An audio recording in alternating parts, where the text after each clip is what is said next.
A millionaire CEO hadn't touched a woman in 3 years, but the day his new maid arrived, something shifted. And what happened next, no one saw coming. But before we dive into the full story, let me know where you're watching from and what time it is. Now, subscribe to the channel, and let's get started. The storm clouds that usually gathered above the sprawling Glasswood estate seemed to mirror the quiet turmoil inside its grand walls. For 3 long years, the mansion's owner, millionaire CEO Damian Glasswood, had kept an impeccable distance from women and, for that matter, from nearly everyone else. The staff came and went, obeyed his commands, received their paychecks, and rarely caught more than a fleeting glimpse of their employer. From the outside, it looked like a grand, lonely fortress occupied by an equally grand, lonely man. But that polished surface concealed stories of heartbreak, of a secret shame no one could pinpoint, and a longing buried so deep that not even Damian himself dared acknowledge it. The staff's whispers were always the same. He's never recovered from what happened 3 years ago. Some said it was a broken engagement. Others claimed it was a far darker personal tragedy, damaged trust, a scandal or a betrayal that cut deeper than any rumor suggested. Those who'd been at the estate longest could recall a radiant woman who once roamed the corridors, her laughter echoing off the marble floors. Then, quite suddenly, she was gone, replaced by silence and a man who built walls around his soul. Everyone who witnessed that transformation learned one immutable rule. In Damian Glasswood's domain, personal questions were never asked, and attempts at closeness were never welcomed. Not that the estate lacked comfort. No expense was spared. Modern security systems, a top-tier housekeeping staff, and lavish gardens that flaunted glass sculptures shipped from Europe and Asia. Every day, personal chefs prepared exquisite meals only to be told, "Leave them in the kitchen, I'll serve myself later," by the head butler. Then the staff would vanish to their private quarters or to the staff hall to wait on his next order, never quite sure if Damian ate those meals or simply picked at them. Life followed a tight routine. No direct contact with their employer, no small talk, no questions. Only tasks, silence, and the undercurrent of mystery that flowed through the massive corridors like a hidden river. So when Ms. Hall, the longtime house manager, announced that a new maid would soon join them, not much was expected to change. "Just another set of footsteps," muttered Brian, the gardener, as he tended the manicured hedges near the fountain. "She'll learn quickly enough that the boss doesn't like being bothered. Poor girl." Still, beneath the cynicism, an unspoken curiosity flickered. Who was this new maid? And how might she react to a household so ruled by hush and tension? When the day came for her arrival, no one bothered to greet her out front. That was the usual protocol, after all. Staff were to approach quietly from the rear entrance, receive a brief orientation, then slip into the daily tasks as though they had always been there. But the new arrival, Jade Finch, stood at the estate's iron gates anyway, a single suitcase in hand. At first glance, she seemed ordinary. Petite frame, neat brown hair in a simple ponytail, eyes that shone with the slight nervousness of someone stepping into an unknown world. Yet for reasons none of the staff could quite name, there was something different about her. A calm presence, a hint of gentle curiosity behind those quiet eyes. As she stepped onto the grounds, Jade paused to admire the architecture, the elaborate gardens and the glass sculptures that sparkled like ice under the late morning sun. A spark of wonder lit her face. She was greeted by Ms. Hall, who recited the estate's unyielding rules. No small talk with Mr. Glasswood unless he initiates it. In fact, you'll barely see him. Your primary job is to keep the central wing and west wing rooms clean, handle the laundry, and assist if we host any guests. A pause. But we rarely do. You're welcome to use the staff dining hall. We have a break schedule. Don't stray from it. And kindly remember, the master of the house doesn't like intrusions. Jade merely nodded, absorbing every word without the slightest sign of surprise. "I understand," she said. "I'll try not to disturb anyone." If Ms. Hall was hoping the newcomer would pester her with nervous questions, she was disappointed. Jade Finch accepted the instructions dutifully, not a flicker of alarm crossing her features. Her poise almost unsettled Ms. Hall more than open fear would have. At least the girl seems self-sufficient, the house manager thought, guiding Jade to her small, modest bedroom in the staff quarters. She'll either survive or run away within a week. That's how it goes here. But deep inside Jade, an inexplicable curiosity stirred. The dusty, vacant quiet of the estate was at odds with its obvious grandeur. In every shadowed corridor she sensed an unspoken story, and she had a feeling that every staff member carried a fragment of a bigger secret. As she walked the hallways on her first day, keys jangling at her hip, Jade found her footsteps echoing in a space that felt more like a guarded museum than a home. French windows overlooked the orchard. Tapestries from centuries past lined the walls. Unlit chandeliers drifted overhead like ghosts of a forgotten party. She had served in wealthy homes before, but never one that felt so empty, so persistently silent in the middle of so much luxury. Only once did she catch sight of the estate's elusive master that first day. She was in the second-floor hallway, carefully balancing a stack of freshly laundered linens when she turned a corner and nearly ran face-first into him. Damian Glasswood stood tall and composed, wearing a finely pressed black suit and tie, as though he were eternally ready for a board meeting. He blinked with an unreadable expression. She apologized, stepping aside. He said nothing, only nodded curtly, eyes flicking over her plain uniform.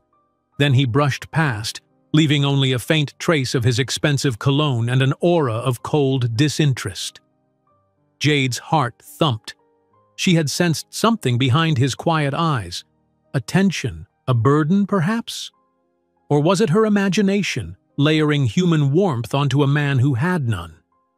An hour later, while clearing smudges off the antique furniture in the library, Jade overheard hushed voices passing in the corridor.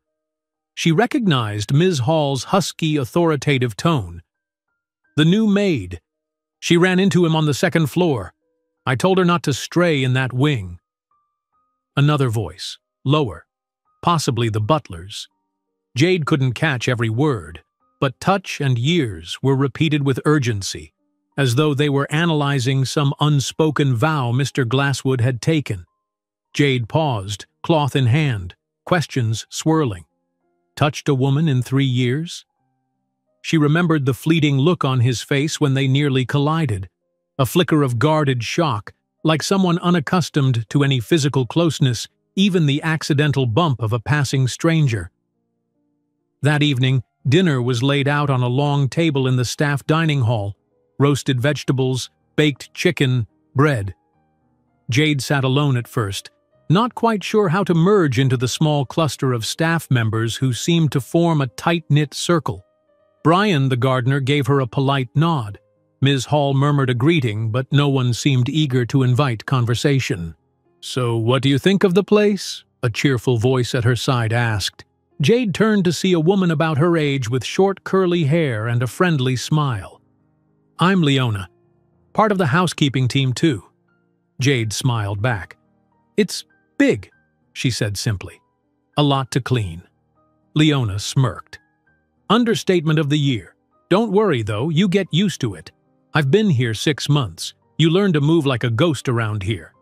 They continued chatting in subdued tones, occasionally glancing around to be sure Ms. Hall or the butler wasn't listening. In that cautious half-whisper, Jade got her first bits of insider knowledge. "Mr. Glasswood used to entertain so many guests," Leona confided. "Fancy dinners, business partners, even charity events in the garden. Then something happened. Some heartbreak or scandal. Suddenly all the parties stopped and he rarely left his own wing. Rumor says he can't handle anyone near him, especially women. I don't know the details. The staff never dares to ask." Jade listened intently.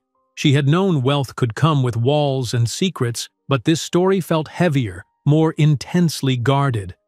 He hasn't touched a woman, like, not even a handshake, since it happened. I guess you found out the awkward way this morning, Leona added. That night, Jade's dreams were uneasy. She saw corridors stretching on forever, lit by flickering chandeliers, with Damien's distant silhouette at the far end, moving away no matter how fast she walked. She heard the faint echo of Ms. Hall's earlier remarks about not disturbing the master of the house, about a memory that haunted him.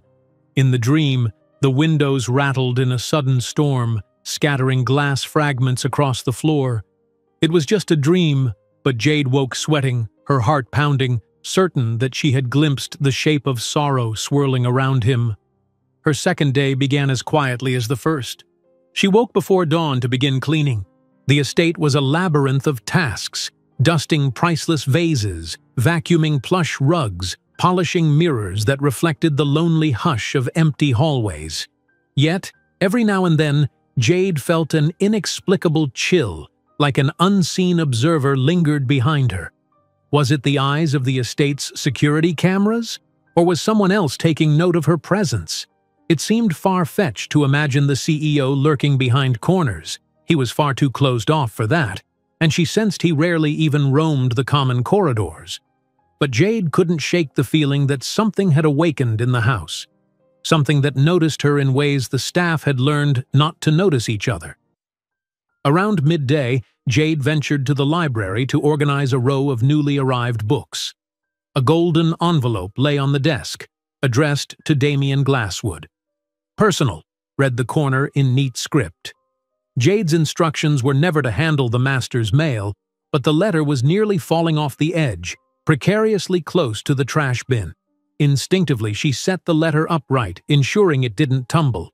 The gesture seemed innocent enough until her eyes accidentally caught an embossed crest on the envelope, a symbol shaped like a phoenix. The moment she recognized it, she heard a voice behind her. "You're new here." She turned sharply, dropping a thick hardcover. At the library entrance stood the man she had barely seen, Damien Glasswood himself. Eyes cold and calm, posture stiff. He was looking at the letter in her hand, then at her face. Was that anger, or simply the same blank shield he wore that first day? "My apologies, sir," she managed, stepping away from the desk. She felt a tightness in her chest as if she'd inadvertently stumbled onto something forbidden. I saw the letter was about to fall. I wasn't reading it." He advanced a step, his expression unreadable. Then, in a quietly firm voice, he said, "Don't let it happen again." Yet his gaze wasn't on the letter. It lingered on Jade's eyes, almost as if searching for something. Surprise flickered in his own features, a fleeting recognition that he was actually interacting with a person. The moment passed quickly. Damien took the envelope, turned, and strode away, leaving Jade's pulse racing and 1,000 questions swirling in her mind. She wasn't sure how, but something had shifted.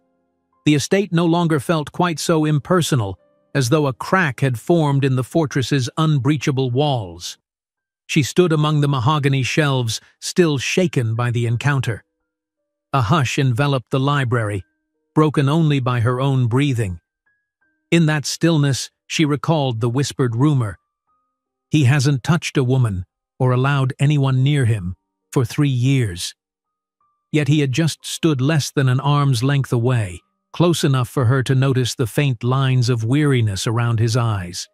And with that, Jade Finch realized she might not be able to remain a mere ghost in this mansion. Something larger than her, something inextricably tied to Damien's past, was stirring. But what it might be, and what it meant for them both, no one, least of all Jade, could predict. The next morning dawned bright and still, but within the mansion's walls, Jade Finch awoke from uneasy dreams. She had never intended to intrude upon Damien Glasswood's business, especially not on her second day, but the look he'd given her in the library stuck in her mind, refusing to dissolve with the night's sleep. She remembered his unguarded moment of hesitation, a flash of something besides the icy reserve. It was gone almost instantly, replaced by a gentle sternness that made her breath catch. Yet in the hush of her small staff bedroom, Jade sensed that something irreversible had already transpired. 2 short encounters, and she was no longer invisible. The hardest part? She couldn't decide whether that was good or bad.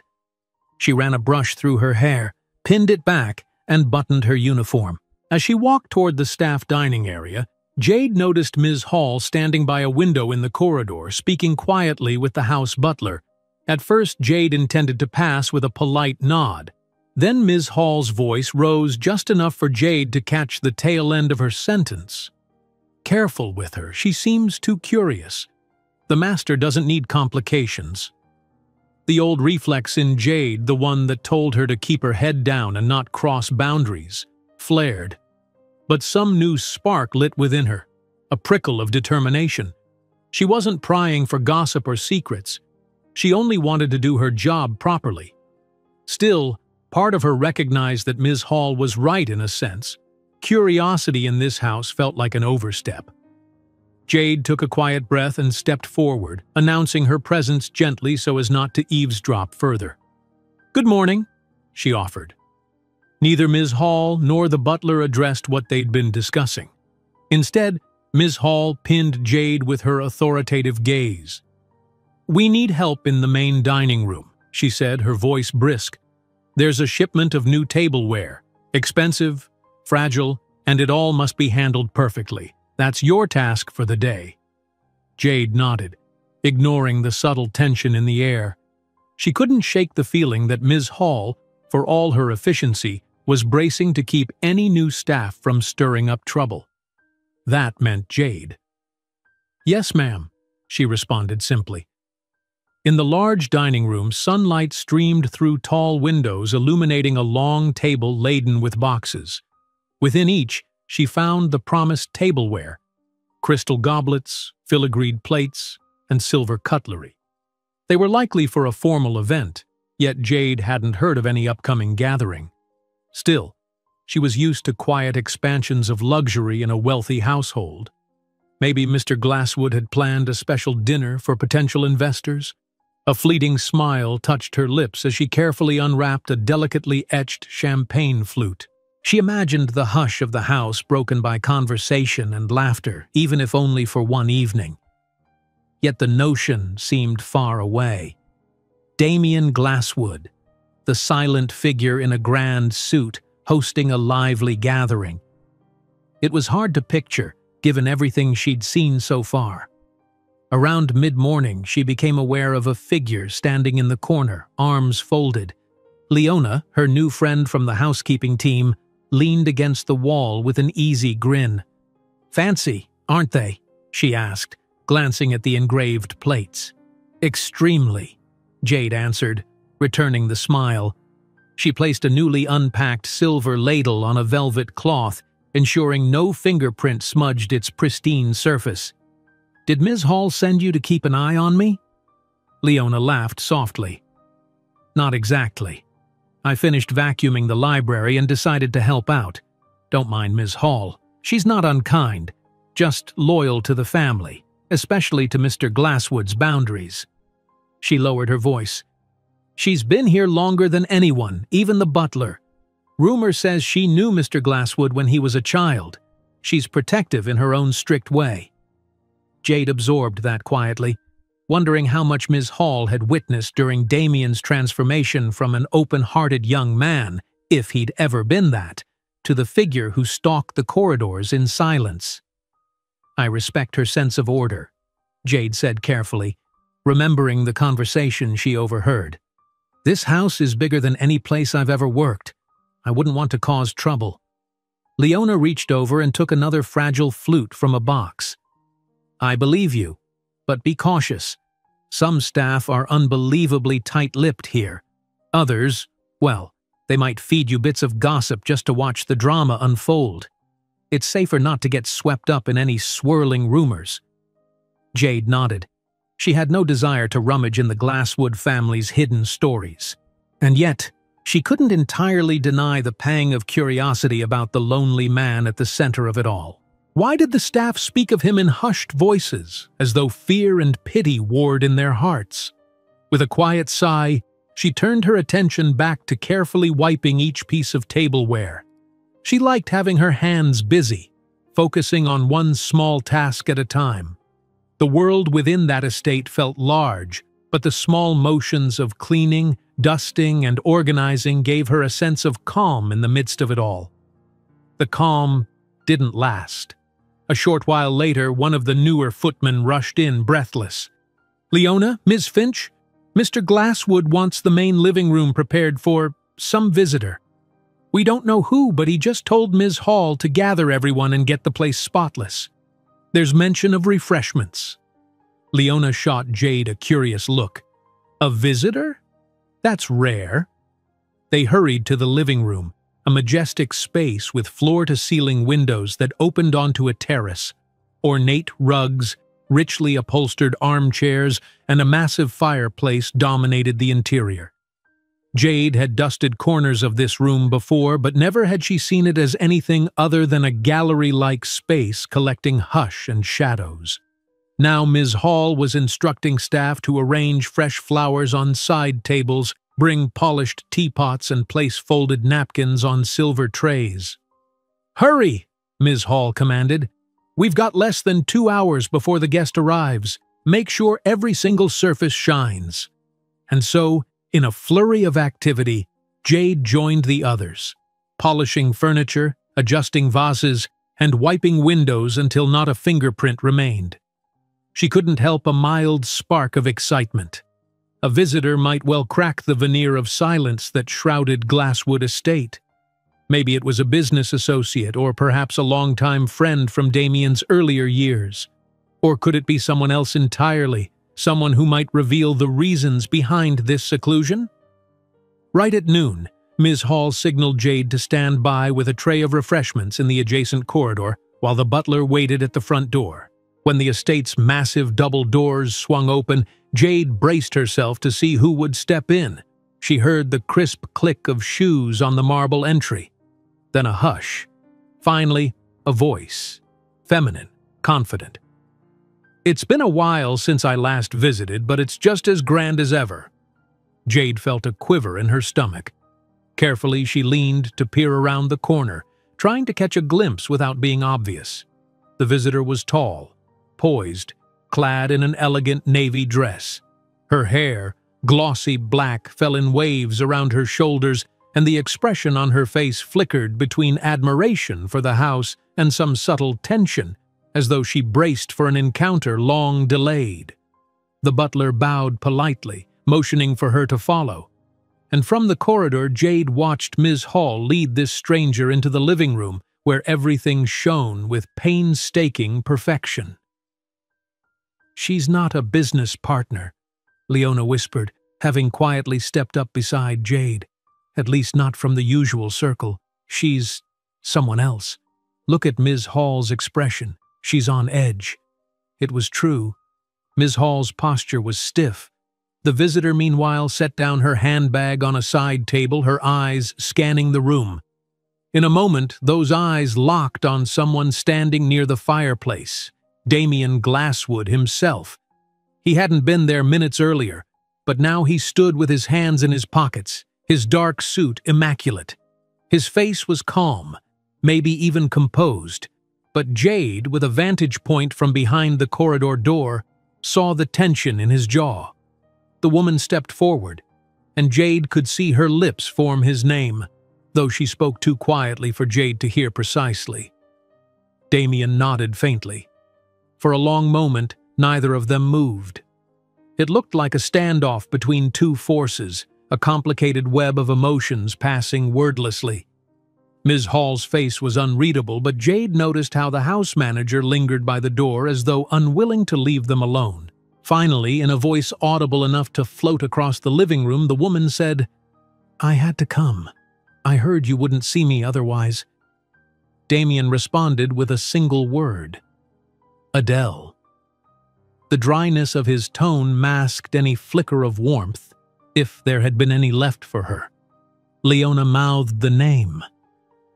"Adele," she repeated in a whisper. Could that be someone from the past? She looks important. Jade's heart pulsed with curiosity. She turned her head slightly to keep the tray balanced, fighting the urge to inch closer. She still had her duties, after all, but the tension in the room was palpable, crackling like electricity. Damien's quiet refusal to approach, the woman's uneasy stance, Ms. Hall's watchful silence. It was all a tableau of unresolved history.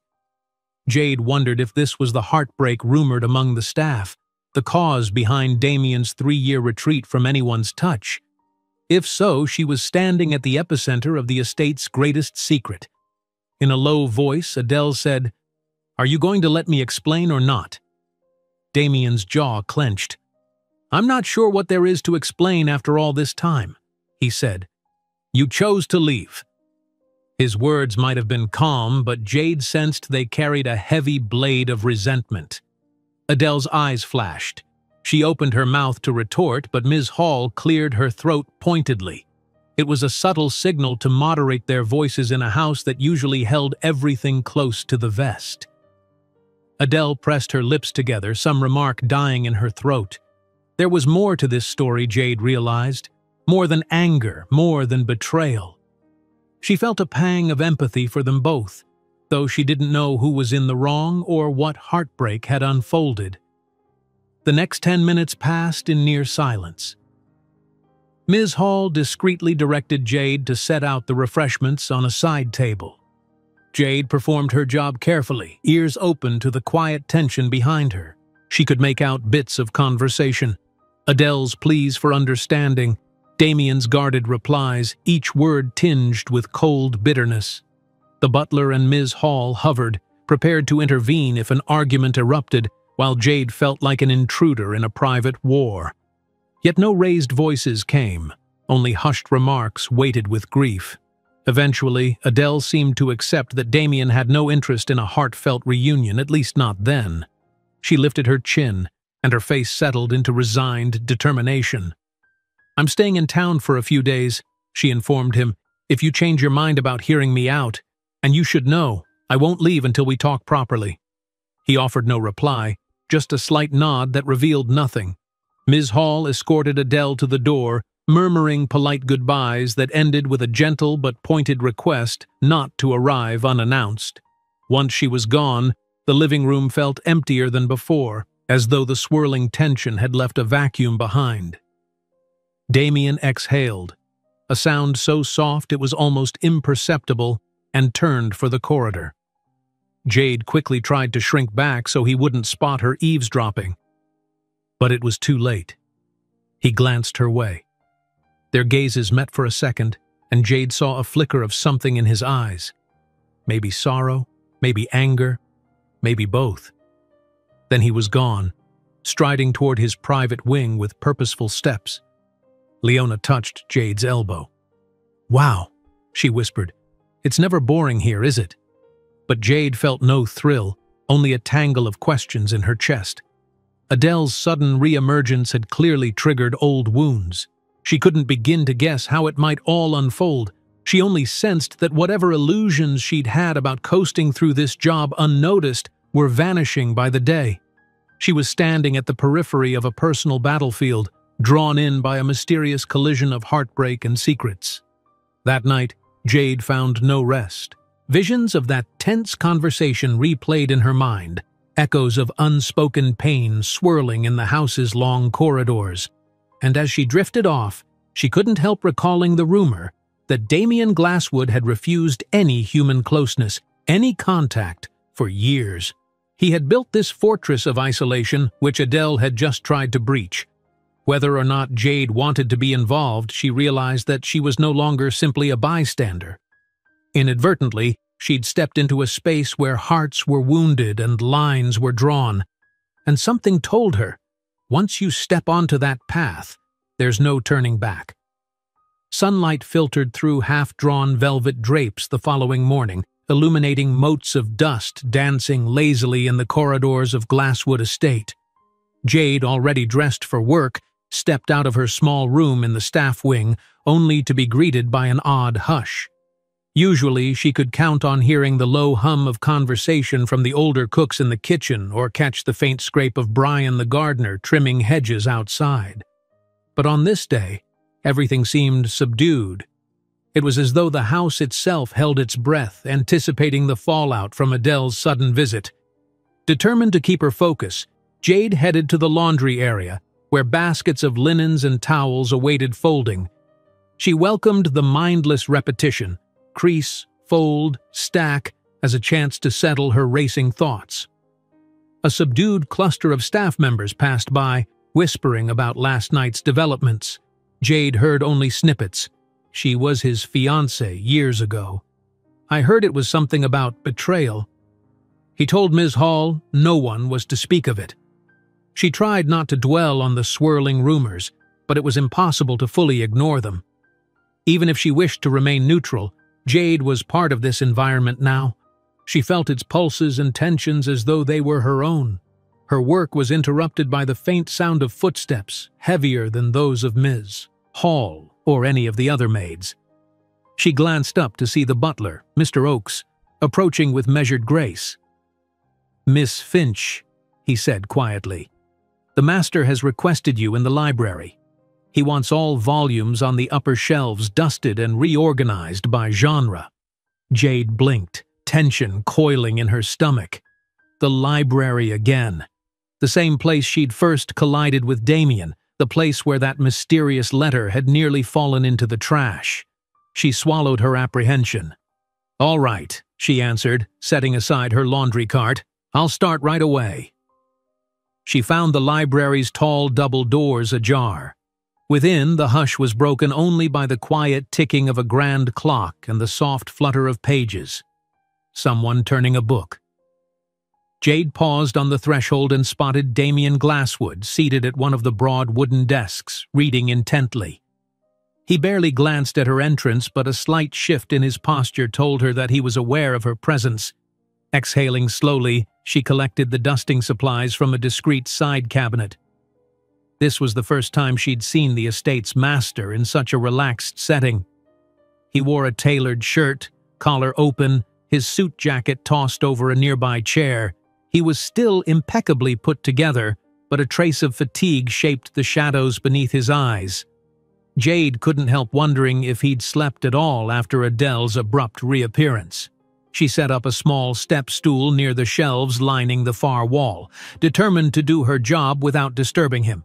Carefully, she pulled down thick tomes, dusted each spine, and examined the covers to determine which belonged in what section. Occasionally, she cast a sidelong glance at Damien. The tension in the air was tangible, a silent gravity that reminded her not to speak unless spoken to. She expected him to leave at any moment, retreating to the deeper corners of his house where staff were seldom welcome. Instead, he remained in the library, turning pages, but never fully immersing himself in the text. He seemed preoccupied, reading the same passage over and over. After a quarter hour of near silence, he finally spoke, his voice subdued. "How long have you been here, Miss Finch?" Startled, Jade carefully slid a book onto its shelf. "Just a few days, sir." He inclined his head. "I see." His gaze roamed over the floating dust motes caught in a sunbeam. "You know your way around the rooms yet?" She wasn't sure whether it was a simple question or a veiled warning.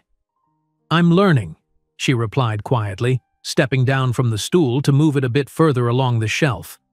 Another beat of silence, and then he closed his book, drumming his fingers lightly on the desk. "You seem efficient." The word sounded cautious, as though he'd originally considered something else but decided to settle on efficient. He studied her with an unreadable expression. "I appreciate order, and I assume Ms. Hall has explained our routines?"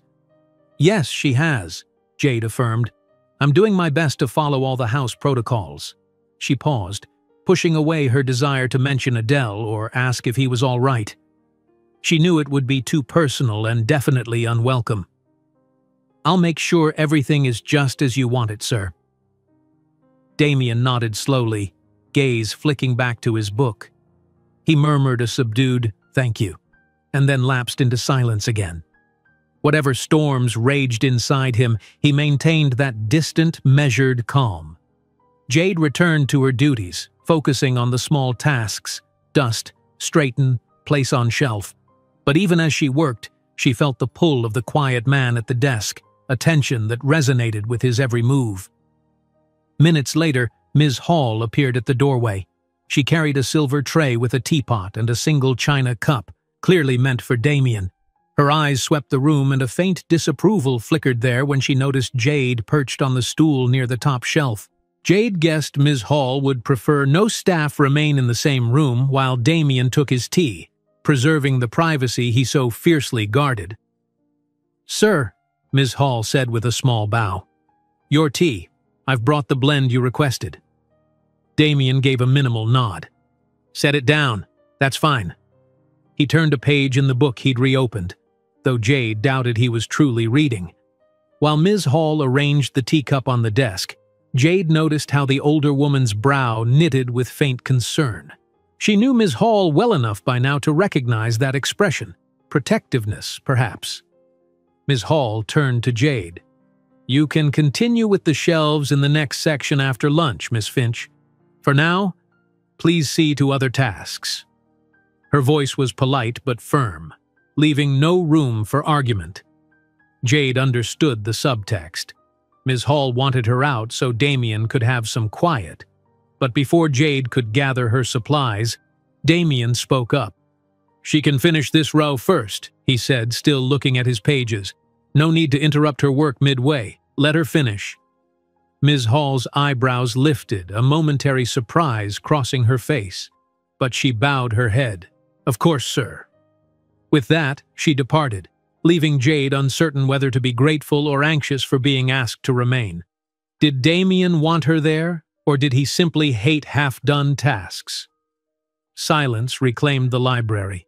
She dusted a few more books methodically, aware of every creak of the stool under her feet. Eventually, Damien rose from the desk, teacup in hand, and walked to a window that overlooked the orchard. He sipped slowly, gaze traveling across the manicured trees as if searching for solace. Jade paused, mid-dusting, to watch him in the reflection of a glass-paneled cabinet. His shoulders tensed. He looked so alone that, for the briefest instant, Jade felt a tug of compassion. She wanted to say something kind, something human, but caution won out. She resumed her dusting. Then he spoke again, so quietly she almost missed it. "There are times," he said, still facing the window, "when I regret letting certain people back onto the property." He didn't name Adele, but there was no doubt whom he referenced. Old ghosts, old mistakes. His voice trailed off, as if revealing more than he intended. Jade swallowed. "I'm sorry, sir." She knew not what else to say. The tension in his voice felt like a rope pulled taut, ready to snap or unravel at any second. Damien set his cup down on the windowsill, still not turning around. "Don't apologize. You had no part in it." Finally, he turned his head slightly, enough for Jade to glimpse his profile, the austere line of his jaw, the flicker of sadness in his eye. "Just be sure not to trust everything you see or hear." His words hung in the air. He sounded almost protective. Or perhaps it was a warning for her own sake, to keep Jade from tangling with secrets that might endanger her stability here. She lowered her gaze, not wanting him to see the empathy in her expression. "I understand," she replied. "I'll keep my head down and do my work." He studied her for a second longer, then turned away. The conversation was over. Seconds passed like hours before Damien strode from the library, leaving his half-finished tea behind. Jade stood on the step stool trying to slow her racing heartbeat. She didn't know if what she felt was relief or sorrow. This was the most personal exchange they'd had, and it revealed just enough to confirm how deeply the estate's past weighed on him. When Jade finally left the library, she practically bumped into Leona, who'd been lurking just outside the corridor.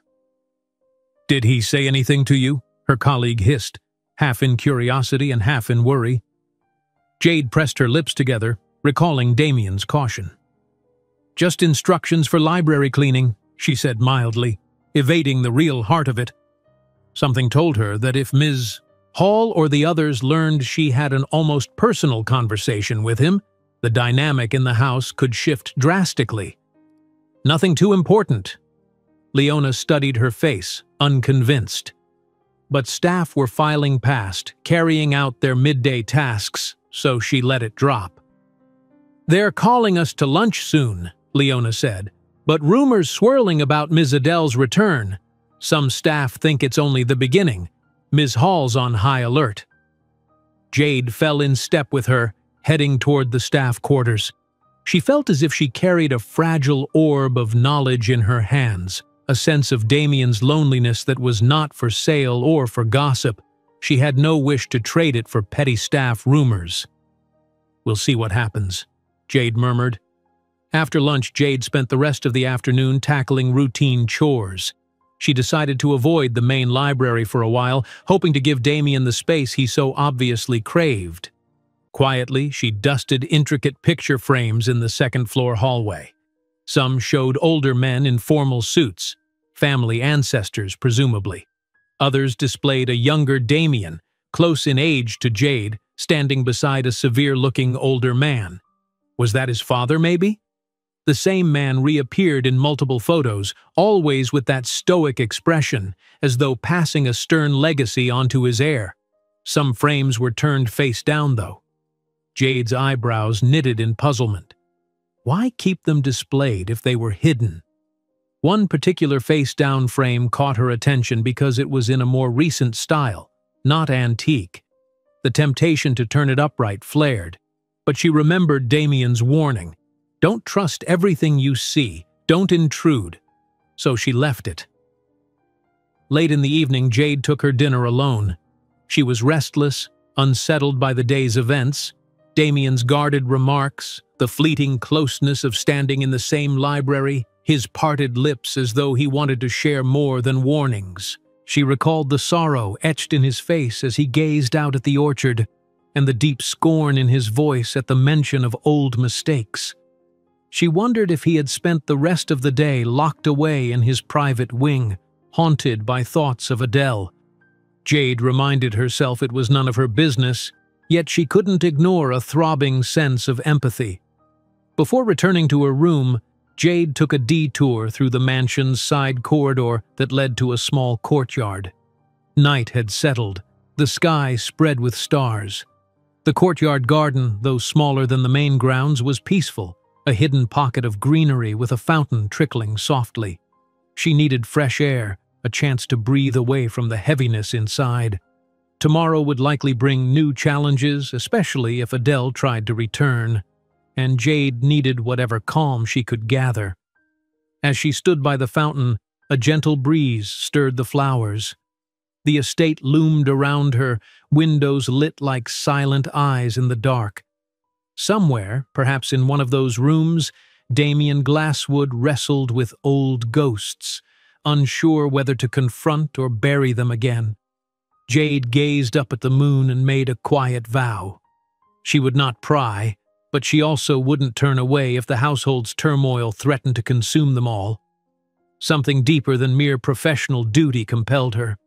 Maybe in a place that had grown so lonely, a little compassion could make a difference, even if it was simply an unspoken presence, a willingness to see behind the mansion's stony face. Those thoughts accompanied Jade as she finally returned to her room and slipped beneath the covers.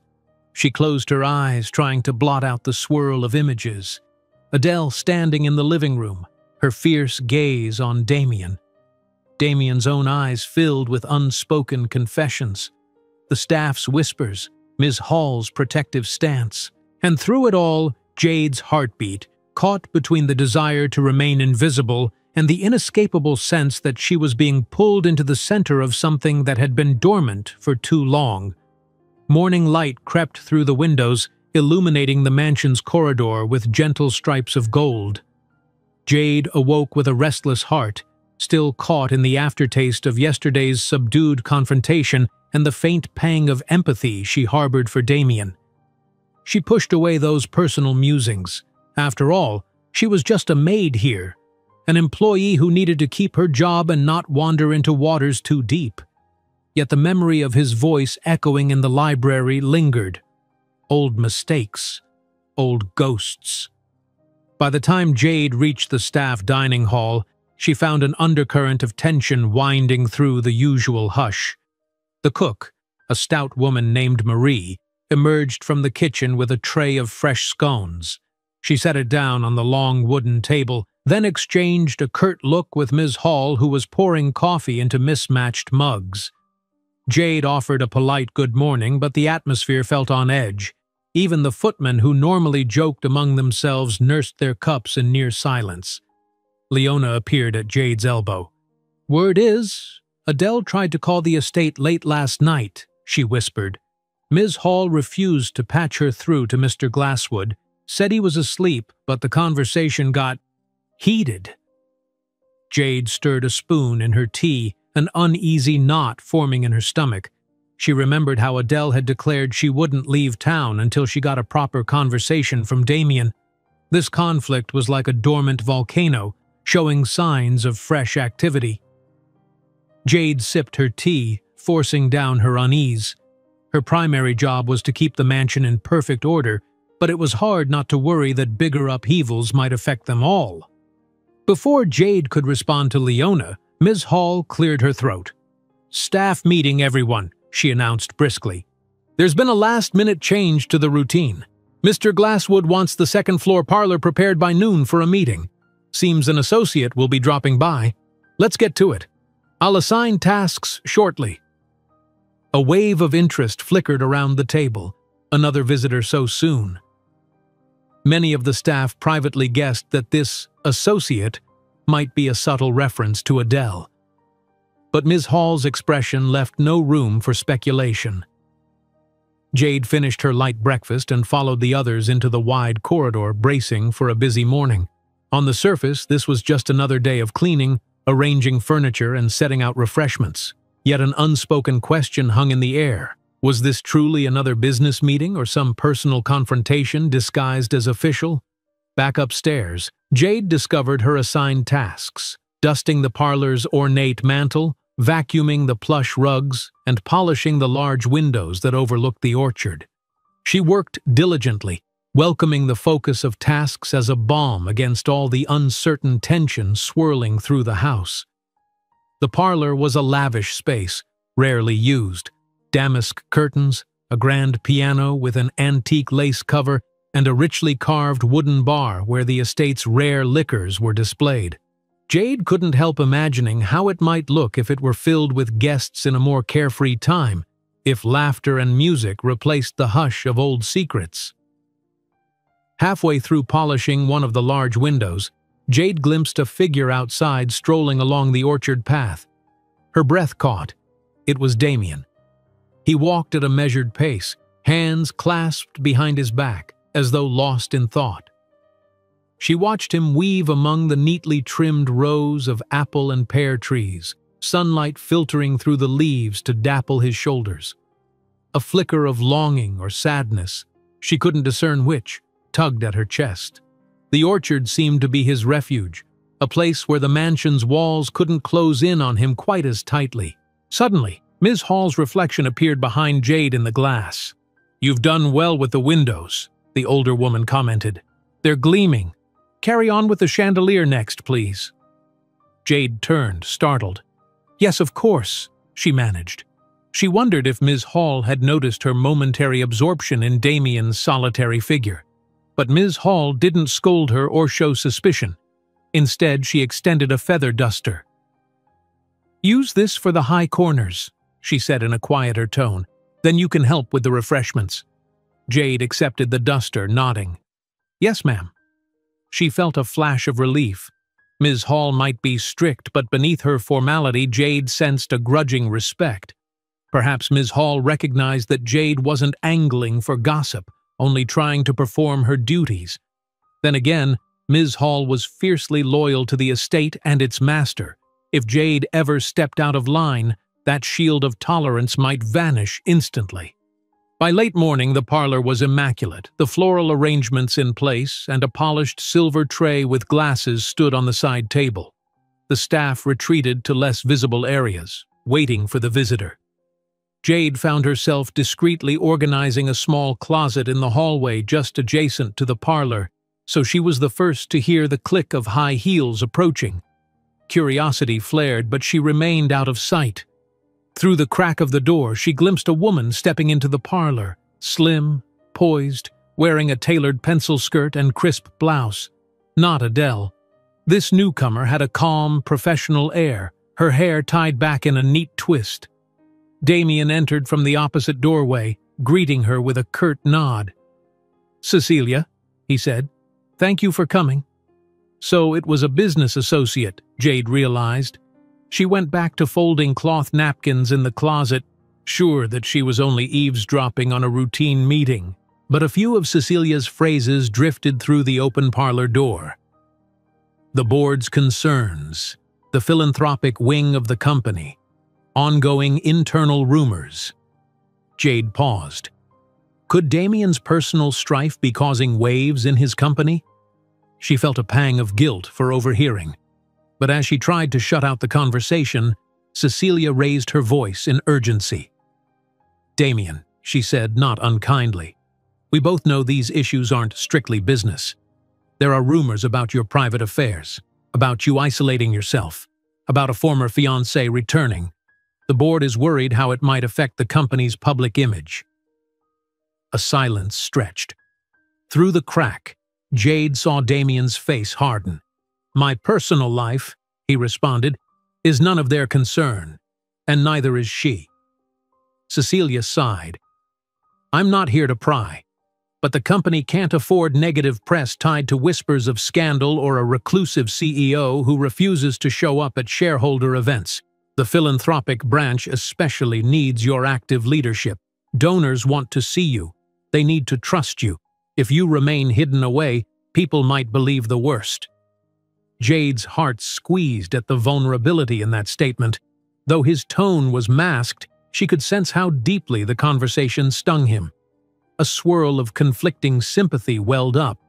For a man who'd walled himself off to hide pain, only to have the outside world demand he come out and perform a role he no longer felt capable of playing. Cecilia's voice softened. "You need to show them you're still in control. Host an event, give a speech. Let them see you're the same brilliant executive they believed in. That's all I'm saying." Damien hesitated, a wariness in his gaze. "I'll think about it," he finally said. His voice held no warmth, but there was a crack in his armor. "But right now, I can't." A firm knock at the parlor door interrupted them. The butler announced that Ms. Hall would serve the refreshments. In the hallway, Jade quickly busied herself with straightening a small rug, not wanting to appear as if she'd been listening. Ms. Hall swept into the parlor with a tray, distributing teacups. Moments later, she left again, her face tight. The conversation inside resumed at a more muted pitch. Jade caught only broken words about a possible charity gala, the orchard as a scenic setting, and unavoidable appearances. Then the parlor door opened, and Cecilia stepped out, expression thoughtful. Jade pretended to be passing by. Cecilia offered her a polite but distracted smile, leaving Jade alone in the hallway again, her mind buzzing with fragments of what she'd overheard. A public event at the orchard? Could that mean the estate might soon be forced to open its doors again to face curious eyes and more rumors? Within seconds, Damien appeared in the doorway, looking more tense than before. His gaze flicked over Jade. "Miss Finch," he said, "is Ms. Hall nearby?" Jade bowed her head. "I believe she's gone to speak with Mr. Oakes in the main corridor, sir." He gave a brusque nod. "Tell her I want the orchard grounds surveyed. If we are forced to host something, I need to ensure the property is prepared." "Yes, sir." For a heartbeat, it seemed he might say more. He studied her face with an unreadable expression, as though deciding whether to trust her with something heavier than an errand. But then the moment passed. He broke eye contact and strode down the corridor, vanishing into the next set of rooms. Jade exhaled, pressing a hand briefly to her chest, feeling her pulse race. Already the house's quiet was eroding under the pressure of outside demands. Damien had built this reclusive sanctuary, and now it was threatened by a returning fiancé, by anxious business associates, and by a philanthropic arm that needed his public presence. Jade wondered if it was all crashing too fast upon a man who'd spent 3 years locked in solitude. She found Ms. Hall near the main corridor, relaying Damien's instruction. Ms. Hall's lips thinned, but she nodded. "Very well," she said. "I'll inform Brian, the gardener, to prepare a thorough check of the orchard, and I'll see that everything is pruned and presentable." Jade paused. Will there truly be an event? It wasn't her place to ask, but curiosity slipped out. Ms. Hall shrugged, tension in every line of her posture. "The master decides that, not me. But we must be ready no matter what. This house has functioned like clockwork for generations, Miss Finch. We won't let anyone disrupt that." With that, Ms. Hall departed, leaving Jade alone in the hall again. The faint murmur of staff chatter drifted around corners. Everyone sensed the swirling complications at the estate's core, but no one dared name them outright. Jade wondered whether a formal event, perhaps a charity gala, could truly patch up the cracks in Damien's life, or whether it would only magnify them under the glare of society's eyes. Still, she had her chores. That was the only sure thing in a time of emotional storms. There was always cleaning, polishing, and preparing. Gathering her courage, Jade headed toward the orchard to track down Brian. She would deliver the news personally. As she walked, she rehearsed what to say if she ran into Damien. A polite nod, no questions, no hints of worry. Stay professional. That vow echoed in her mind, even as her thoughts churned with concern for the man whose every breath seemed weighed down by secrets and heartbreak. It struck her as an impossible burden. Out in the orchard, the midday sun glinted on leaves and branches heavy with fruit. Brian was kneeling beside a hedge, trimming away stray twigs. When Jade conveyed Ms. Hall's directive, he wiped sweat from his brow and offered a mild smile. "Ah, so we might have guests stomping around here soon, is that it?" he mused. "Mr. Glasswood's orchard has always been a point of pride. If it's for a gala, it'll be quite the sight to see." Jade nodded, forcing a small smile in return. "You have a beautiful way with these grounds." Brian's smile turned wistful. "Been taking care of these trees since the master's father was alive. Seen a lot change. Some good, some heartbreak." He paused as if weighing whether to say more. Then he simply shook his head, returning to his work. Jade gazed around at the serene orchard, a place so peaceful it almost felt like another world, cut off from the tension looming within the mansion's walls. She wondered which changes Brian had seen and what heartbreak he referred to. Perhaps he'd glimpsed the swirling storms behind the estate's curtains, the transformations that shaped Damien's solitary path. But for now, Jade kept her silence. She had a job, to help the staff ready this orchard, possibly for an event that no one quite understood. As she walked back toward the house, Jade caught sight of Damien near the edge of the orchard, deep in conversation with Ms. Hall and Mr. Oakes. He gestured at the rows of trees with an air of resolve, as though bracing himself to tear down the barrier that had kept the world out. Jade's steps slowed, her thoughts swirling with a quiet sympathy for the invisible turmoil in his life. What she didn't know was how soon that turmoil would escalate, driven by unexpected arrivals and revelations. For behind the orchard's calm and the estate's veneer of order, events were in motion that would crack open secrets once believed safely buried, and Jade, despite her vow to remain only a maid, would find herself squarely in the center of it all. As the afternoon light softened across the orchard, Jade hurried back toward the mansion, carrying in her mind the impressions of Brian's measured calm and the hush that swirled through the estate. She couldn't help recalling how she had glimpsed Damien with Ms. Hall and Mr. Oakes, pointing at the neatly lined trees. Soon the orchard might host a gathering of guests, strangers coming to break the hush that reigned here. Jade felt both anticipation and dread, sensing that any intrusion of the outside world would bring not just social clamor, but also stir the emotional currents beneath Damien's stoic surface. On reaching the main house, Jade found the staff corridor buzzing. Footmen in crisp uniforms carried in extra chairs from storage. The chef hurried by with notes for a potential menu, muttering about canapes and pastries. Ms. Hall directed the flow with subtle gestures, her usually impassive face tense with concentration.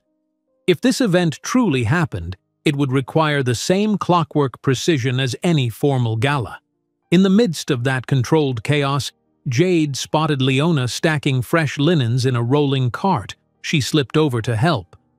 "Looks like everything's in motion," Jade remarked softly. Leona nodded.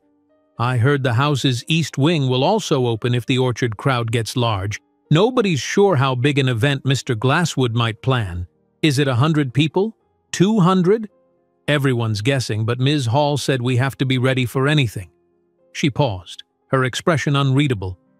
"I can't imagine him wanting that many strangers trampling through his sanctuary." Jade, folding a linen with precise corners, thought of Damien's reluctance. "Maybe he feels cornered," she murmured. "That woman, Cecilia, she must have pressed him. The philanthropic side of his company needs public appearances." Leona shot her a curious glance. "You sure pick up a lot, Jade. But be careful. People might get suspicious if they think you know more than you should." Jade felt a faint blush, aware that her co-worker spoke out of concern. "I'm only repeating what I overheard by accident," she said quickly. "I'm not trying to pry." "I know," Leona said, offering a small smile. "Just watch your step." Together they wheeled the cart toward the laundry room to fetch more tablecloths. The corridor smelled faintly of lemon polish and fresh flowers, signs of the staff's tireless efforts. A hush fell between Jade and Leona, both contemplating how one forced event could upend the uneasy balance the household maintained. By twilight, the staff's workload had doubled. Jade volunteered to assist the chef, a lanky man named Pietro, who had big ideas for a refined menu featuring seasonal orchard ingredients. "If we're using orchard apples, I'll do a caramelized tarte tatin," he said, rummaging through a recipe book, "and maybe spiced pear canapes. I'll need help peeling and slicing. Think you're up for it?" Jade rolled up her sleeves and nodded, welcoming the chance to help in the bustling kitchen. As she started peeling apples, the warm, sweet smell of fruit suffused the space. Pots clanged, ovens glowed, and a swirl of activity unfurled around them. It was almost comforting, this hum of purpose, an antidote to the tension in the corridors. Yet Jade couldn't fully shake the question. Would Damien truly go through with a large-scale affair if it meant confronting old wounds and public scrutiny?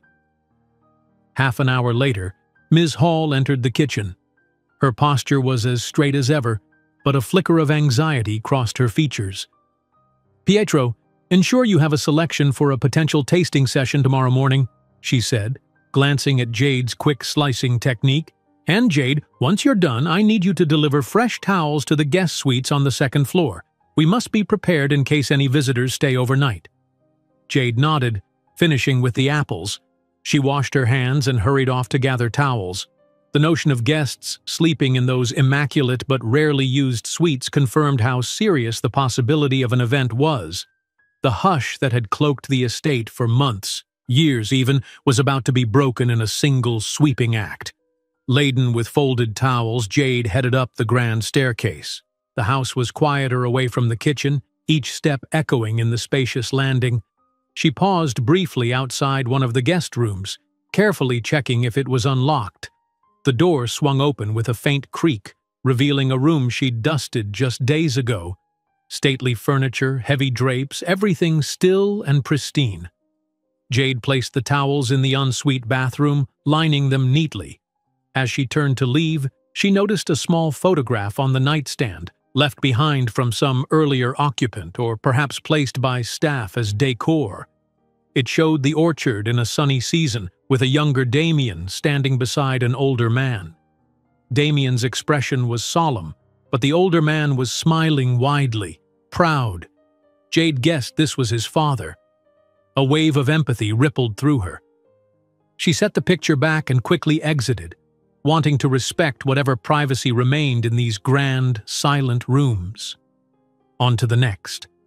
In each guest suite, Jade repeated the same tasks: new towels, check the bedding, ensure no dust had settled. She worked efficiently, her mind drifting to thoughts of how these rooms might soon be occupied. What kind of people would fill them? Corporate donors, wealthy philanthropists, or simply society watchers eager to see if the rumors of the reclusive Mr. Glasswood were true? At the last suite, Jade was startled to find Damien standing at the window, arms crossed. She froze in the doorway, nearly dropping the folded towels. He'd taken off his suit jacket, and his shirt sleeves were rolled up, tension visible in his forearms. He turned his head slightly when he heard her step. "Mr. Glasswood," Jade said softly, bowing her head. "I apologize. I didn't know you were here."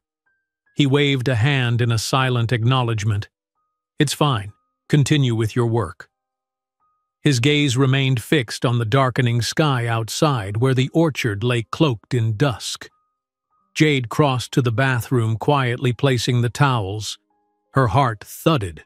She wondered why he was here, in a guest suite. Could it be one of those reflective moments he occasionally stole from the staff's sight?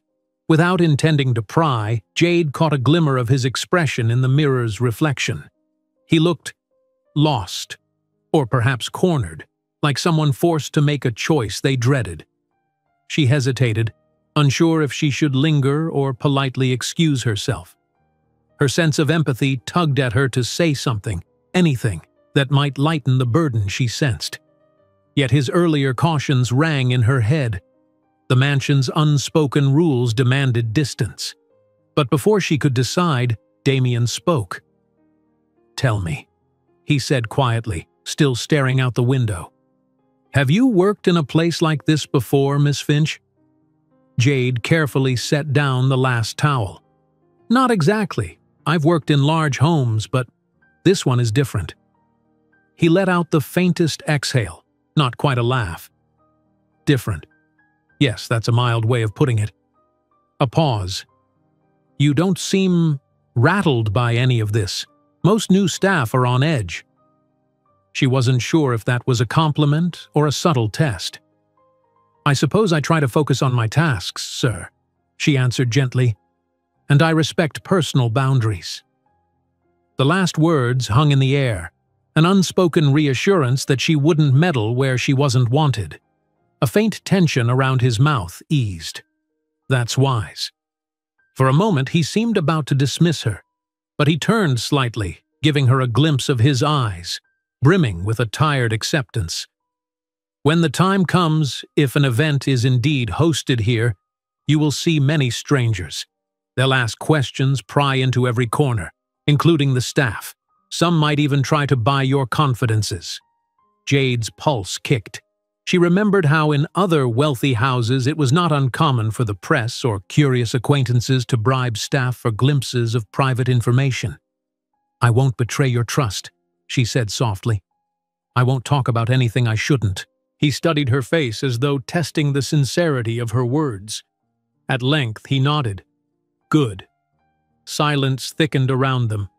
Jade's heart hammered. It struck her then that Damien was not just asking for her discretion. He was grappling with the reality that the fortress he'd built might soon be stormed.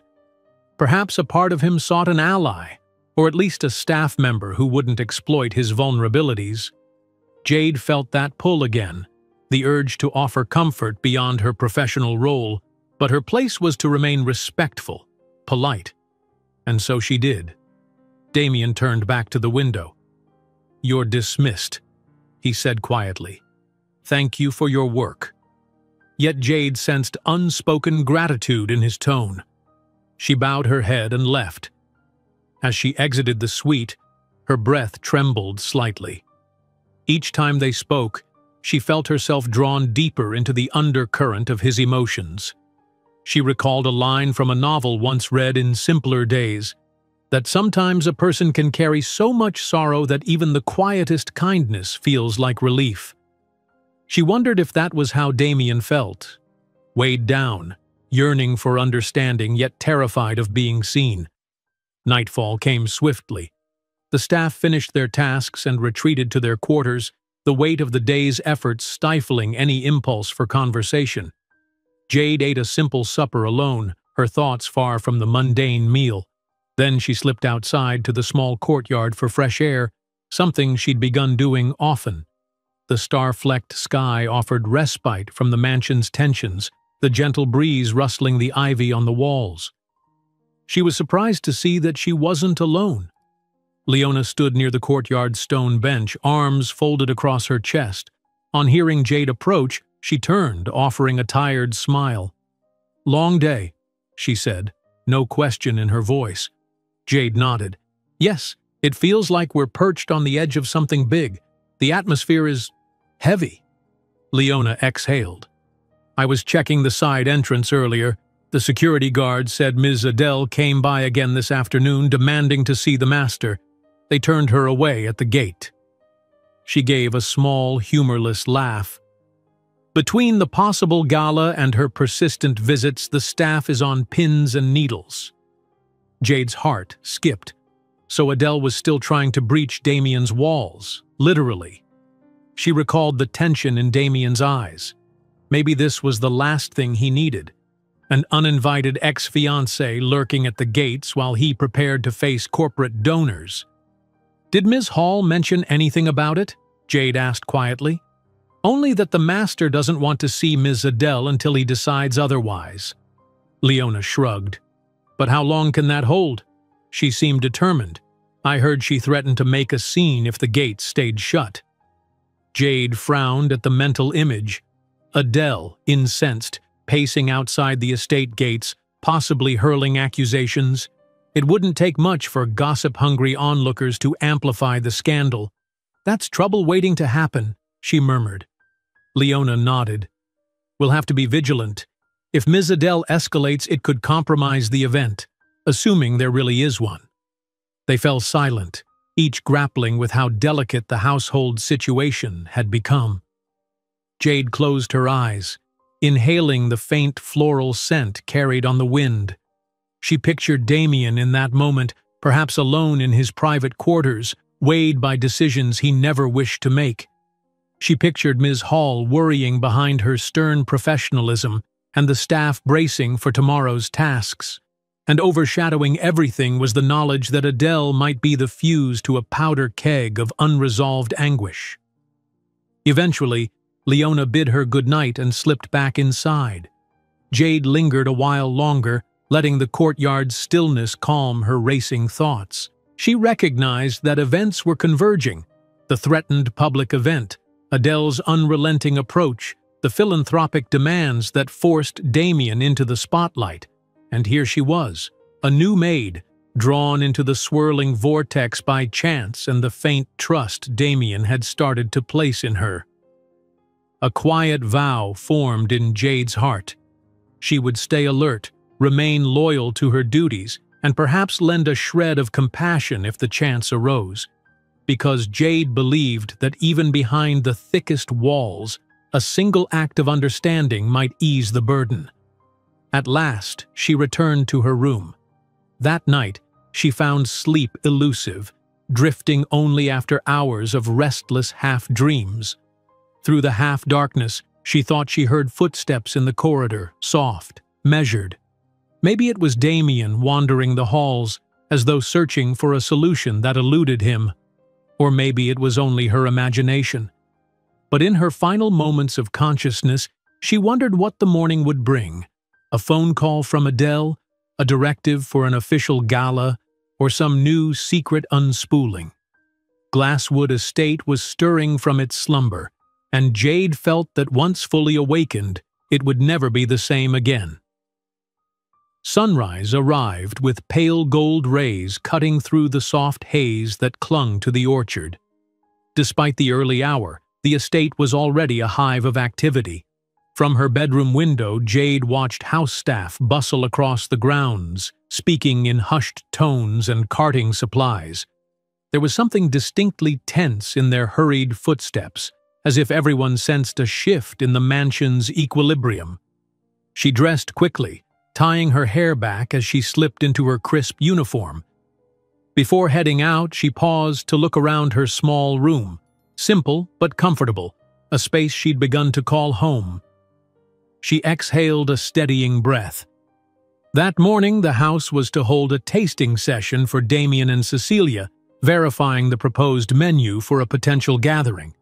Pietro, the chef, had asked Jade to assist, so she braced herself for a whirlwind day. Down in the kitchen, she found the place alive with clatter and tantalizing aromas. Pietro, a checkered apron tight around his waist, balanced various pans. Steam rose from a simmering pot. "Jade," he called over the din, "can you check those pastries in the oven? Make sure they're browning perfectly." She complied at once, sliding open the oven just enough to peek at the golden pastry shells. "They look nearly done. Crisp edges," she reported. "Maybe one more minute." "Excellent," Pietro beamed, wiping his forehead. "We'll need them to cool before we fill them with the orchard pear puree. Then we'll bring them up for Mr. Glasswood's approval." Jade nodded, heart jittering with a mixture of excitement and nerves. This was no ordinary breakfast. It was Damien's first tangible step toward hosting an event. Everyone's eyes would be on him, assessing whether he could hide whatever storms brewed beneath his reserved exterior.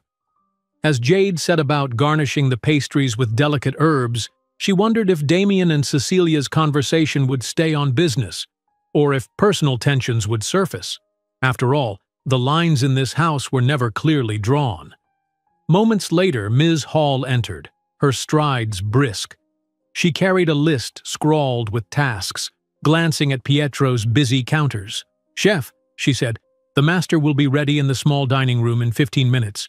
We'll conduct the tasting there. Let's ensure everything looks polished and professional." "Yes, ma'am," Pietro replied, handing Jade a tray to carry some of the sample dishes. Together they arranged miniature quiches, pear pastries, and small bowls of apple compote. Jade drizzled them with a subtle sauce that Pietro had concocted, a blend of wine and orchard fruit reductions. The aroma was heavenly. Following Ms. Hall's prompt, Jade and Pietro made their way to the small dining room. It was cozier than the grand hall, with an oval table set near tall windows overlooking the orchard. Damien was already there, seated at the head of the table, leafing through some papers. Cecilia stood beside him, dressed in a tailored skirt and blouse, scanning notes on her tablet. Their conversation stopped the moment Jade and Pietro entered. "Mr. Glasswood," Pietro said, offering a small bow. "We have prepared a selection for you to sample, should you host the event." Damien nodded. "Thank you." He beckoned to the table. "Please set them down. We won't take long." Jade carefully placed the dishes, stepping back slightly, awaiting further instruction. She noticed how Damien's posture, though composed, was marked by tension in his shoulders. Cecilia, in contrast, exuded professional confidence, though her eyes, when they flicked from the food to Damien, hinted at concern. Jade wondered how much she knew about his personal struggles. Pietro began introducing each dish: the orchard pear pastry, the spiced apple canapes, a potential main course of herb-crusted fish, and a sweet orchard crumble. Damien sampled each with a polite, methodical air, occasionally nodding but remaining largely silent. Cecilia, for her part, commented on flavors and presentation, trying to engage him in talk about the event's structure. "Perhaps a buffet station in the orchard, a few high-top tables for mingling. We could seat around the fountain," Cecilia suggested. Damien responded with a slight tilt of his head. "If we do that," he said quietly, "we'll need the orchard paths fully accessible. Brian is handling the grounds. Let's ensure it's all safe for guests." Jade, hovering discreetly near the side, couldn't help feeling relief that Damien was cooperating, at least on the surface. But something about his tone was subdued, as if part of him wasn't present. Cecilia pressed on. "We must also consider the reception. Maybe a short welcome speech. You could highlight the philanthropic branch, mention the orchard's history." His face froze for a heartbeat. The idea of a speech seemed to weigh on him more than the rest. "Yes," he said, voice clipped. "We'll see." The tasting concluded without any dramatic moments. Damien pronounced the dishes acceptable, though Jade suspected he barely registered the nuanced flavors. Then, with businesslike efficiency, he dismissed Pietro and Jade, reminding them that final decisions would come later. Pietro gathered his trays, and Jade followed him out, leaving Cecilia and Damien talking in hushed voices. As they headed back to the kitchen, Pietro blew out a breath. "I've cooked for many a high-stress affair, but this is different. Our boss is a mystery."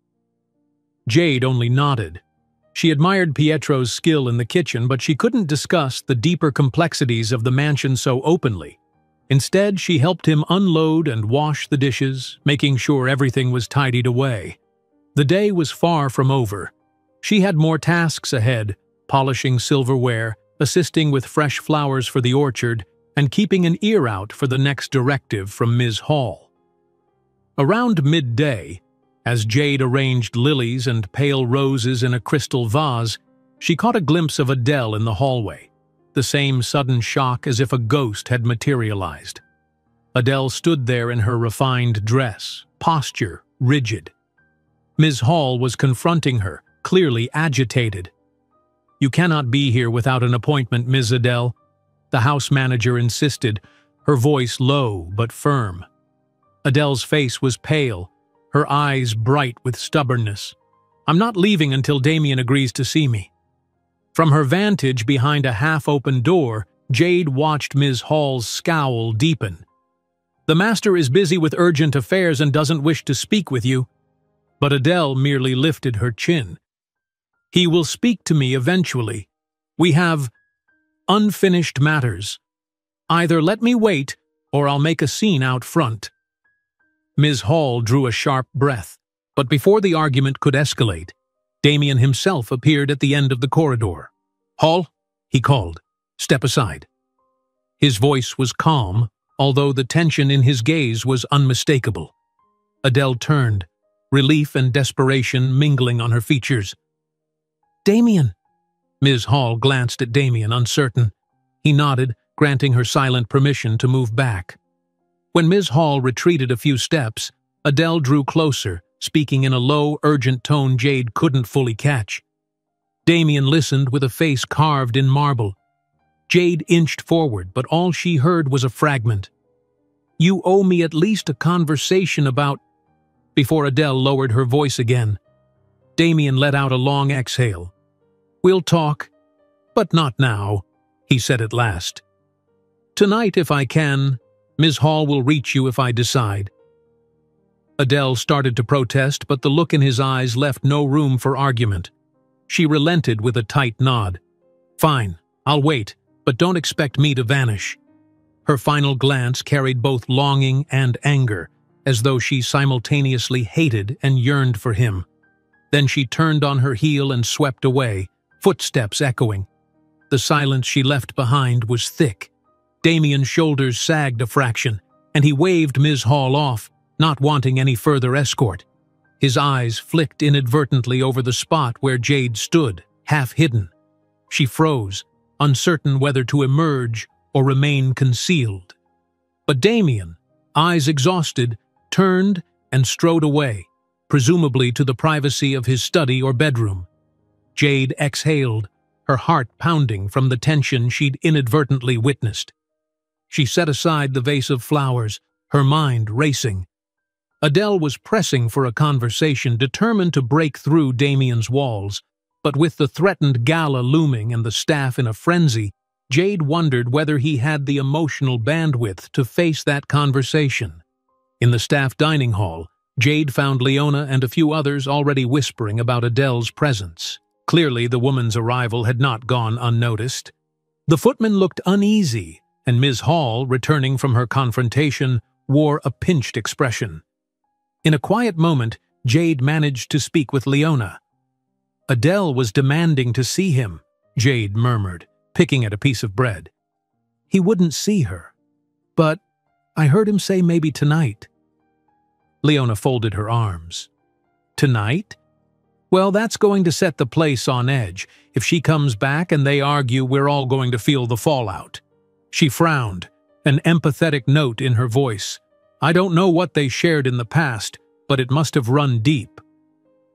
The rest of the day passed in an anxious haze. Jade performed her tasks, polishing, arranging, cleaning, while her thoughts circled around Damien and Adele's potential showdown. She picked up small clues from staff chatter, that Adele had once been engaged to Damien, that something catastrophic had driven them apart, that he'd retreated from the world after she left. No one possessed the full story, but whatever they had left unfinished was now threatening to explode just when Damien was forced into the spotlight. Night approached, and Jade found herself pacing in the courtyard again, the stone bench offering a seat beneath star-swept skies. Unlike previous evenings, however, she couldn't relax into the quiet. Would Adele attempt to sneak into the house? Would Damien finally yield and speak with her, or send her away again? And how would that emotional storm affect his precarious decision about hosting a major event in the orchard? Just then, footsteps echoed softly on the courtyard's stone path. Jade turned, expecting perhaps Leona. Instead, it was Damien himself.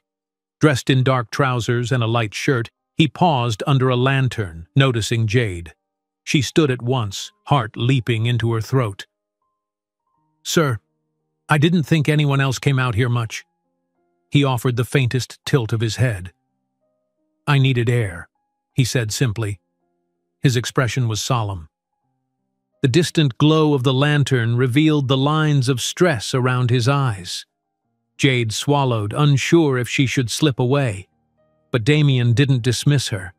For a long moment, they both stood in the courtyard's hush, the fountain trickling softly in the corner. Finally, he spoke, voice almost a whisper. "Do you find this place peaceful?" Jade nodded, feeling the tension in the question. "I do, sir. I come here sometimes to breathe, away from all the busyness inside." He gazed at the stars overhead. "Yes, that's why I built it. Or rather, renovated it, I should say. I wanted somewhere that wasn't too suffocating." Her breath caught. It was the first time he'd shared something personal, an explanation about this courtyard. She ventured softly, "Is it helping tonight?" He closed his eyes, a weary expression crossing his face. "Not as much as I'd hoped." A pause. Sometimes, no matter where you go, you can't outrun what you're facing. His words hung between them like an unspoken admission of the turmoil gnawing at him, the forced gala, the demands of his company, Adele's relentless pursuit. Jade felt a pang of sympathy. She knew better than to pry, but something nudged her to offer a fragment of reassurance. "Things might be turbulent right now, sir, but maybe confronting them won't be as impossible as you fear." Damien inhaled, eyes still fixed on the night sky. "Confrontation," he said, tasting the word as if it were foreign. "You think that's what I need?" His tone wasn't angry, more like genuine curiosity, laced with caution. She hesitated, mindful of overstepping. "I'm just a maid," she said softly. "I can't pretend to know what you carry. But sometimes if we avoid something too long, it only grows heavier. And there could be people willing to help, if you let them." His gaze slid to hers, a flicker of conflict in his eyes. He seemed torn between dismissing her words and seizing them as a lifeline. In the end, he only exhaled and looked away. "The staff is being pushed enough. I can't burden them with my mistakes." Silence stretched, broken only by the water's gentle sound. Jade wanted to insist that no burden was too great if shared, but her place was tenuous. She made herself remain silent. After a moment, Damien's posture straightened and the closed-off mask returned. "I should go," he murmured. "If you value this courtyard's peace, you may want to enjoy it now. Tomorrow may bring more intrusions." She nodded, sensing he had reopened the distance between them. "Good night, sir." Without another word, Damien walked away, disappearing into the mansion's illuminated corridors. Jade stood there, letting her pulse settle. Even in his guarded demeanor, she sensed a small crack of vulnerability in him. Perhaps he was nearing a crossroad, one where he'd have to face Adele, the truth, and the outside world once again. That night, sleep came fitfully for Jade. Visions of the Orchard Gala, Adele's anxious face, and Damien's haunted eyes spun in her dreams. She awoke before dawn, heart pounding, convinced she'd heard a distant argument echoing in the corridors. But when she sat up, the house was silent. Yet she knew the silence wouldn't last. Sooner or later, the secret stirring within these walls would find their voice, and Jade was no longer certain she could remain merely an observer.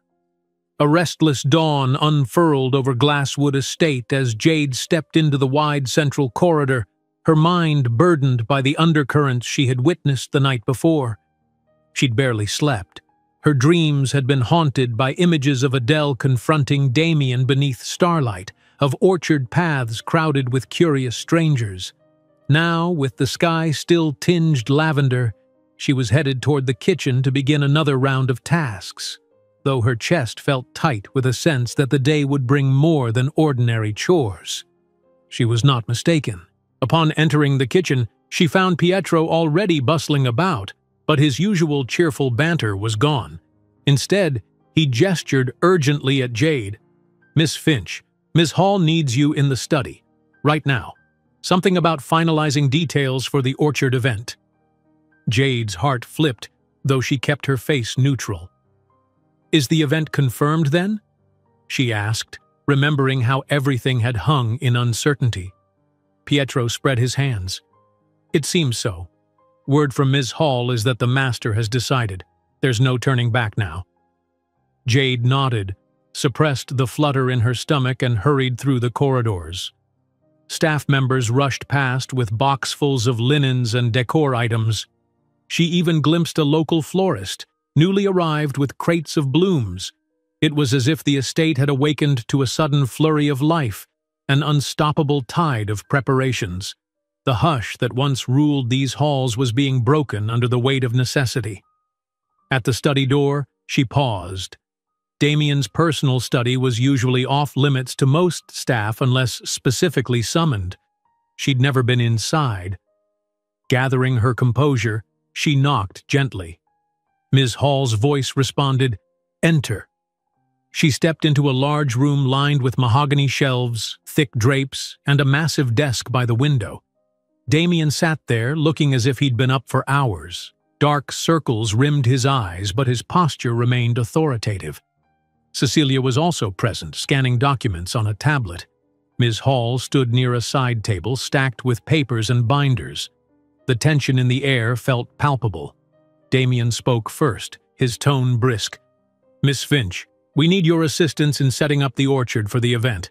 You'll coordinate with Brian on logistical details, guest paths, seating arrangement, basic decor. You've proven organized enough for this task." She blinked, taken aback. While it was true she'd helped with orchard chores, this sounded far beyond a maid's normal duties. "Of course, sir," she managed, clearing her throat. "I'll do my best." Ms. Hall offered Jade a tight smile, half approval and half warning to be cautious. She handed over a binder. "Inside, you'll find a map of the orchard. We'll place a temporary stage near the old fountain for the master's speech, if he consents to giving one. The walkway from the back terrace must be kept clear. You'll also see instructions for where to arrange standing tables and chairs." Damien's eyes flicked to Jade as he said, "If any issues arise or if you encounter staff who aren't cooperating, let me know." He paused, drumming his fingertips on the desk. "I trust you won't let the orchard become chaotic." Jade tried to quell her nerves and nodded. "Yes, sir. I'll coordinate with Brian right away." Cecilia touched the edge of her tablet. "Time is of the essence. The event is scheduled for 3 days from now. Enough to send out invitations quickly. We'll have donors, board members, possibly local media. Everyone wants to see the orchard you've so famously invested in." Damien looked away, tension etched in his jaw. "Yes, and we can't risk any bad publicity," he said flatly. "This event needs to run flawlessly." Jade's chest tightened. 3 days. So soon. She accepted the binder from Ms. Hall. "I'll start immediately," she said, stepping back, eager to leave the charged atmosphere. Damien gave her a curt nod, effectively dismissing her. She slipped out of the study, her heart thumping as she cradled the binder against her chest. Her first stop was the orchard itself. Early morning sunlight filtered through the leaves, painting gold patterns on the grass. She found Brian tightening a hose connection near the orchard's old fountain.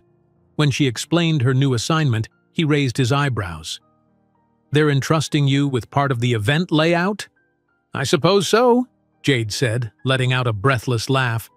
"I'm as surprised as you." Brian adjusted his cap and chuckled. "You must have made an impression. Well, let's see that map." They spread the orchard blueprint over a makeshift table near the fountain. Together, they identified the best routes for guests, how to position chairs without damaging any fragile tree roots, and where to set up the stage so attendees had a clear view while also avoiding direct sun. Brian, with his decades of knowledge, guided Jade through each corner of the orchard. She jotted notes, her mind whirling with details, dimensions for walkways, spacing between high-top tables, possible decorations around the perimeter. Amid their planning, Jade's gaze wandered to the orchard's edge. She couldn't forget the possibility of Adele bursting in, nor the swirl of secrets overshadowing Damien. Yet from a distance, the orchard remained a place of tranquil beauty. As she walked the paths with Brian, she found a quiet optimism in envisioning them lined with flowers, lights perhaps strung between branches. It could be magical, if only the tension gripping the house didn't overshadow it. By midday, Jade had a working plan. She returned to the house to present it to Ms. Hall, who gave a clipped nod of approval. The older woman's eyes flicked over the notes. "Good. I'll pass this to the caterers so they know how to place serving stations. You're to keep overseeing the orchard setup. Don't forget to coordinate with the florist who arrived this morning." Jade gave a slight bow. "Yes, ma'am." Over the next hours, Jade dashed from orchard to house and back, delivering updates to Ms. Hall, conferring with Brian, and meeting with the florist, a poised, middle-aged woman named Lydia, who had crates of blooms and a vision of turning the orchard paths into a softly lit botanical wonderland. Lydia described placing arches of flowers near the orchard entrance, adorning tables with delicate bouquets. Jade listened intently, scribbling details in the binder. Despite the frenetic pace, she felt a spark of satisfaction. She was making something beautiful happen here. Yet behind that spark lurked an unease she couldn't banish. The question of Adele remained, unresolved. The question of Damien's readiness to host dozens, maybe hundreds, of guests gnawed at her. And she knew from staff whispers that these philanthropic donors were no mere acquaintances. They were powerful individuals who could shape Damien's business fortunes. If the event failed, the consequences would be dire. Late in the afternoon, Jade was in the orchard sketching where small lanterns could be hung from branches when a sleek black car arrived near the house's side entrance. She watched from afar as Ms. Hall hurried out to greet whoever was inside. A moment later, Adele stepped from the vehicle. Jade's heart lurched. Adele again. She wore a dark green dress this time, her face set with determination. Ms. Hall led her inside. Jade's thoughts whirled. Had Damien agreed to the conversation Adele demanded? Was it to happen now in the midst of all the planning chaos? She could only guess. Trying to distract herself, Jade refocused on the orchard tasks. She reminded a couple of footmen to be careful with the portable stage parts. She verified the forklift's path to avoid harming the flower beds. But her mind kept drifting back to the house, imagining Adele confronting Damien, possibly unleashing old wounds. Minutes passed, then an hour. The orchard's hush was broken by the sound of an argument somewhere near the mansion's back terrace. Jade glanced around, saw staff also pausing to listen. The voices carried faintly on the breeze. Adele's angry tone, Damien's deeper baritone, Ms. Hall's attempts to mediate. Jade bit her lip, uncertain if she should intervene. That wasn't her place, she reminded herself. Let the house manager handle it. Still, an inexplicable tug of worry gnawed at her. She set aside the binder, telling herself it was unprofessional to get involved. Yet her feet seemed to move on their own, leading her from the orchard toward the back terrace. She kept a distance, concealing herself behind a row of potted plants. From there, she could see the confrontation playing out. Damien stood rigidly at the terrace railing, fists clenched. Adele was just a few paces away, speaking in a hushed, vehement manner. Ms. Hall hovered, her expression taut. Snatches of Adele's voice reached Jade. "Have to face it. Stop running. I wasn't the only one at fault." Damien's retort, sharp. "I told you, not here, not now. You can't just reappear and—" Adele's frustration peaked. "I wouldn't have had to if you hadn't cut me off, refusing calls. I deserve—" He turned away, both hands gripping the rail. "Deserve what? Another chance to watch me fall apart? The damage is done." A tense silence followed. Ms. Hall murmured something, pleading for calm. Adele's shoulders trembled with either anger or sorrow. Jade could only catch glimpses of their faces, Damien's contorted with resentment, Adele's flickering with regret.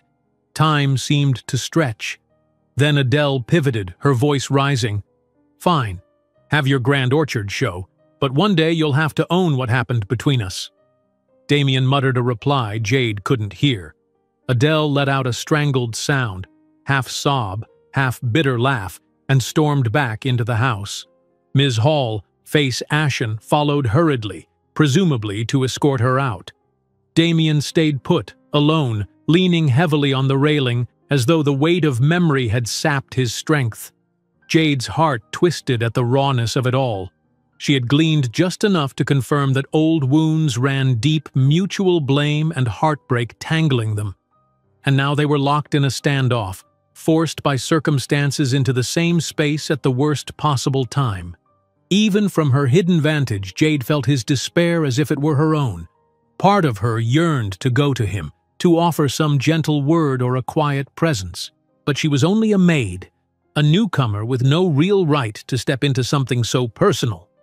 So she stayed behind the potted plants, her breath catching in her throat, waiting to see if Damien would compose himself or break further. Eventually, he straightened, squaring his shoulders. Without a glance around, he stalked back into the house. Jade remained there, unseen, feeling her pulse pound. She realized that the orchard event was just days away, and in that short time, Damien had to steel himself for public scrutiny, all while grappling with the reemergence of Adele and whatever torment their past held. A heavy weariness sank through Jade. The orchard she was working so hard to beautify might soon bear witness to more than just philanthropic speeches. It might become the stage for a confrontation of heartbreak that no arrangement of flowers could disguise.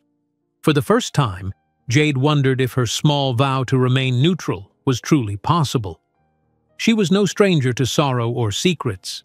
Her own life had taught her empathy, and something in Damien's desolate eyes kept stirring a desire to help beyond her professional duties. With a sigh, she returned to the orchard, picking up her binder and notes. She forced herself to check the setup for the stage. Work gave her hands purpose, if not her heart. After a while, Brian approached, noticing her troubled expression. "You all right?" he asked kindly. She forced a little nod, trying to mask the tumult inside. That night, the hush in the estate felt heavier than ever. Staff went about their business, well aware that a storm brewed beneath the polished surface. From her window, Jade caught the faint shape of Damien walking along the orchard's edge in darkness, as though searching for answers among the moonlit trees. And back in town, Adele no doubt stewed in her own regrets or resentments. In just 3 days, influential guests would arrive, expecting polished hospitality, philanthropic gestures, and perhaps a glimpse of the elusive Damien Glasswood's rumored heartbreak. Jade understood then how quickly illusions could crumble. All she could do was keep preparing the orchard, keep fulfilling her tasks, while silently hoping that if the mansion's secrets came crashing down, nobody would be destroyed in the aftermath. The next day dawned with a crispness in the air, hinting at a cooler turn of weather.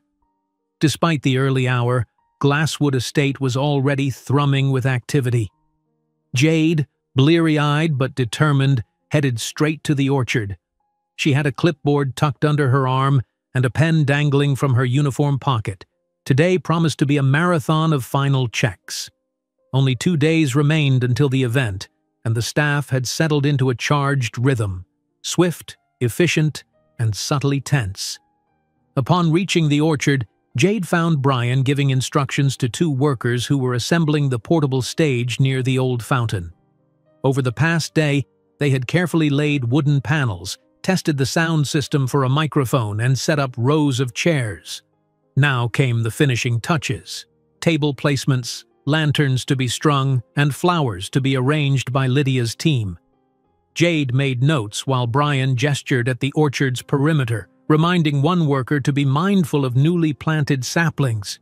She admired how calm he seemed amid the flurry. When Brian spotted Jade, he gave a small wave. "Morning," he said. "We're nearly there. If the weather cooperates, this will look splendid by tomorrow night." Jade's tiredness lifted momentarily. "I hope so. The orchard already feels transformed."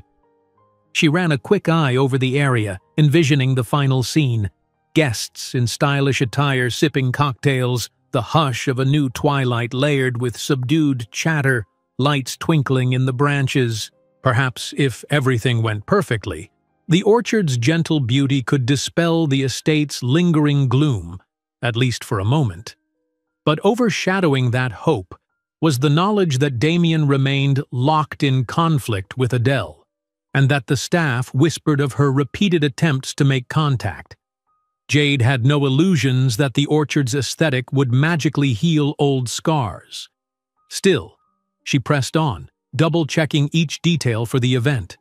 She reminded herself that her role overseeing this outdoor setup was a responsibility Damien himself had entrusted to her. No matter the tension behind the scenes, Jade was resolved to fulfill that trust. By mid-morning, Ms. Hall arrived with her usual brisk efficiency, scanning the orchard. She wore a neat black coat and clutched a folder of notes.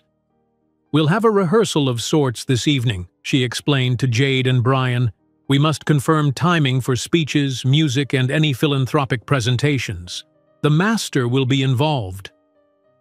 Brian nodded. Jade swallowed. "Shall I be present for that as well?" she asked quietly. After all, she'd been coordinating much of the layout. Ms. Hall offered a short nod. "Yes, the master has requested it. He wants you to ensure everything aligns with the orchard map you designed, but mind your place. He may also have business associates or the event planner from the city, and they might ask questions." There was a gentler note in her voice as she added, "Just do as you've done. Be organized and discreet." Jade murmured her understanding, nerves fluttering. She wondered if Adele would crash this rehearsal. The question made her stomach knot, but Ms. Hall gave no sign she expected that. For now, the staff would proceed with the official schedule. All through the afternoon, Jade dashed from orchard to house, verifying that the guests' planned route from the main terrace to the orchard remained clear. She oversaw the placement of small tables for refreshments, careful not to block any lovely view of the orchard's ancient trees. Lydia and her team arrived with an abundance of roses, lilies, and climbing vines to weave around archways. Jade pitched in when they needed an extra pair of hands, even though she was no floral expert. The orchard began to look like a lush, magical glade, an enchanting realm far removed from the mansion's tense corridors. But if the orchard felt enchanted, The mansion itself radiated an undercurrent of unease. Jade sensed it the moment she stepped inside to grab a bite to eat. Servants spoke in subdued tones about the potential drama that might unfold tomorrow night. Some worried that Adele's rumored presence would cause a scene. Others fretted about the press. Pietro hovered in the kitchen, muttering about how a single meltdown could ruin the carefully planned menu.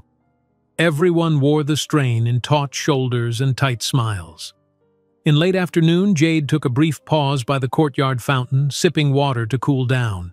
She felt exhausted, physically and mentally. When she heard footsteps approaching, she expected Brian or Ms. Hall. Instead, it was Damien, crisp in a charcoal suit, no tie, as if he couldn't quite adhere to formality today. His gaze flicked toward her, and Jade dipped her head in greeting. "Sir," she said softly. "Miss Finch," he replied, equally subdued. He glanced at the orchard map in her hands. "Making progress, I take it?" "Yes," Jade answered. "We're nearly finished with the main layout. The florist is finalizing the flower arches now." She paused, noticing the lines of fatigue on his face. "I'm sure tomorrow will go smoothly. The orchard looks beautiful." Damien nodded, but his eyes were distant. "Yes, I've seen them working." He let out a quiet sigh. "So much effort for a single night. Let's hope it's worth it." His tone, tinged with resignation, cut through Jade. She recalled all the staff's frantic work, Cecilia's push for a philanthropic display, the donors expecting a polished spectacle, and Damien, who had spent years avoiding any show of vulnerability, was about to host an entire throng of watchful eyes. "I think it will be," Jade ventured gently. "The orchard is a reflection of your vision, sir. People will see that." His mouth tightened, and for a moment Jade worried she'd overstepped. But then he spoke, voice low. "A reflection of my vision or a stage for my humiliation? Sometimes I'm not sure." She gripped the map, empathy surging. Damien looked away, tension radiating from him. "There's a rehearsal tonight," he added, almost to himself. "I have to endure it." Jade hesitated, then murmured, "If you need me to ensure the orchard is ready, I'll stay close." Part of her wanted to say more, that she'd be there if he faltered, that he wasn't alone in this. But she bit back those words. She was, after all, only the maid orchestrating his orchard layout. A faint nod was his only reply. Then he turned as if about to leave, but something halted him. He glanced back, searching her face. "You have a way of being unflustered, Miss Finch," he said quietly. "It's unusual in this house." She managed a small smile. "I've learned to keep calm. It helps me focus on my work. Everyone here does their part under pressure." Damien's lips twitched, an almost smile. "Indeed. Carry on, then." With that, he walked away, footsteps fading into the corridor. Jade exhaled shakily. Every conversation with him felt like teetering on a precarious ledge. One wrong word could send the fragile trust plummeting. Yet each time she sensed he lowered his guard just a fraction more. She prayed the orchard's gentle atmosphere might offer him some peace, if only briefly. As dusk settled, the entire mansion stirred for the rehearsal. Jade positioned herself at the orchard's entrance, greeting Ms. Hall, Cecilia, and a few staff designated to represent the guests during the walkthrough. Damien arrived last, accompanied by a stern-faced man introduced as Mr. Langley, a philanthropic consultant. Jade recognized that the next hours would be a final check of the itinerary, but also a chance to confirm Damien's readiness to step into the spotlight. Under soft lantern light, they traced the path from the terrace to the orchard. Mr. Langley explained how donors might mingle by the flower arches, watch a short performance on stage, and then gather for Damien's welcome address. Cecilia chimed in with details about silent auctions or donation pledges. Ms. Hall took notes meticulously, occasionally glancing at Damien's rigid posture. Jade observed him from the periphery. The orchard lanterns illuminated the strain around his eyes. Yet he answered Mr. Langley's queries with curt politeness, nodding at suggestions about microphone placement or the best vantage points for photography. He was every inch the composed CEO, but Jade recognized the hidden burden. Each question about presenting an image or making a statement seemed to tighten a band around Damien's chest. When they reached the stage area, Jade quietly stepped forward, reminding them of the orchard's limitations. "We might need additional lighting near the fountain if you plan a speech after sunset," she said. "The ground can be uneven in spots, so we've laid temporary mats." She kept her voice steady, professional. The group discussed a time schedule. The orchard portion would begin at dusk, leading up to a formal address. Damien scanned the orchard, a faint flicker of conflict in his gaze, perhaps the same thought that had haunted him all along, that these trees and blossoms, once a refuge, had become an unasked-for theater of exposure. After finalizing a few details, the group began dispersing. Mr. Langley and Cecilia hurried back to the house, content with their rehearsal notes. Damien lingered by the stage, Ms. Hall at his side. Jade, about to depart for another check, slowed when she heard Damien's low murmur, "Hall, tomorrow must be perfect. No disruptions." Ms. Hall pressed her lips together. "Sir, we've done everything possible, but you know Ms. Adele might—" He cut her off, a flash of pain crossing his face. "I know. She's the only factor I can't fully control." Then quieter. "I'll find a way to handle it." At that, Ms. Hall placed a hand gently on his shoulder. "I believe you," she whispered. "We'll stand by you whatever happens." Jade stood a distance away, heart twisting at the vulnerability in Ms. Hall's gesture. The older woman, so strict with staff, was unwaveringly loyal to Damien. Jade realized just how deeply Ms. Hall cared, like a maternal figure bracing for an inevitable storm. The rehearsal ended with no further drama. Damien left swiftly, retreating back to the house. Ms. Hall oversaw the lanterns extinguishing, then dismissed the staff. Jade, footsteps weary, returned to her quarters. She ate a hasty dinner alone, mind buzzing with all that remained to do on the event's final day. Her thoughts also lingered on the confrontation that might loom. Adele's threat, Damien's heartbreak, the potential press presence. The orchard might glow with enchantment, but behind each flower arch was a suppressed wound waiting to break free. Late that night, Jade once again wandered to the courtyard, seeking the quiet fountain and starlight. This time, the courtyard was empty. She sank onto the stone bench, letting the soft gurgle of water soothe her. Tomorrow, guests would flood the orchard, cameras might flash, donors would ask countless questions, and in the midst of it all, Damien would stand before them, forced to appear unflappable. Could he manage it if Adele confronted him in front of everyone? Jade shuddered at the thought of how swiftly illusions could crumble. She wondered if there was any way for her to help, beyond preparing the orchard. Perhaps a listening ear if, by some small chance, Damien needed it. But she cast aside the idea.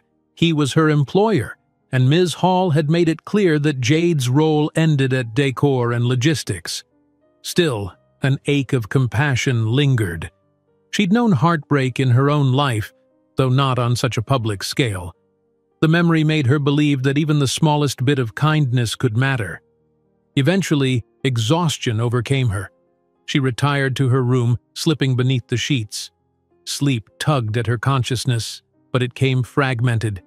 In half-dreams, she saw orchard lanterns flaring, Adele's voice echoing among the trees, and Damien, alone on the stage, searching for words that wouldn't come. When morning arrived, Jade awoke with her heart racing.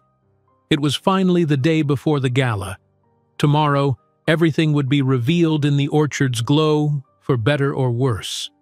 With a tremor of resolve, she dressed, readying herself for the last barrage of preparations.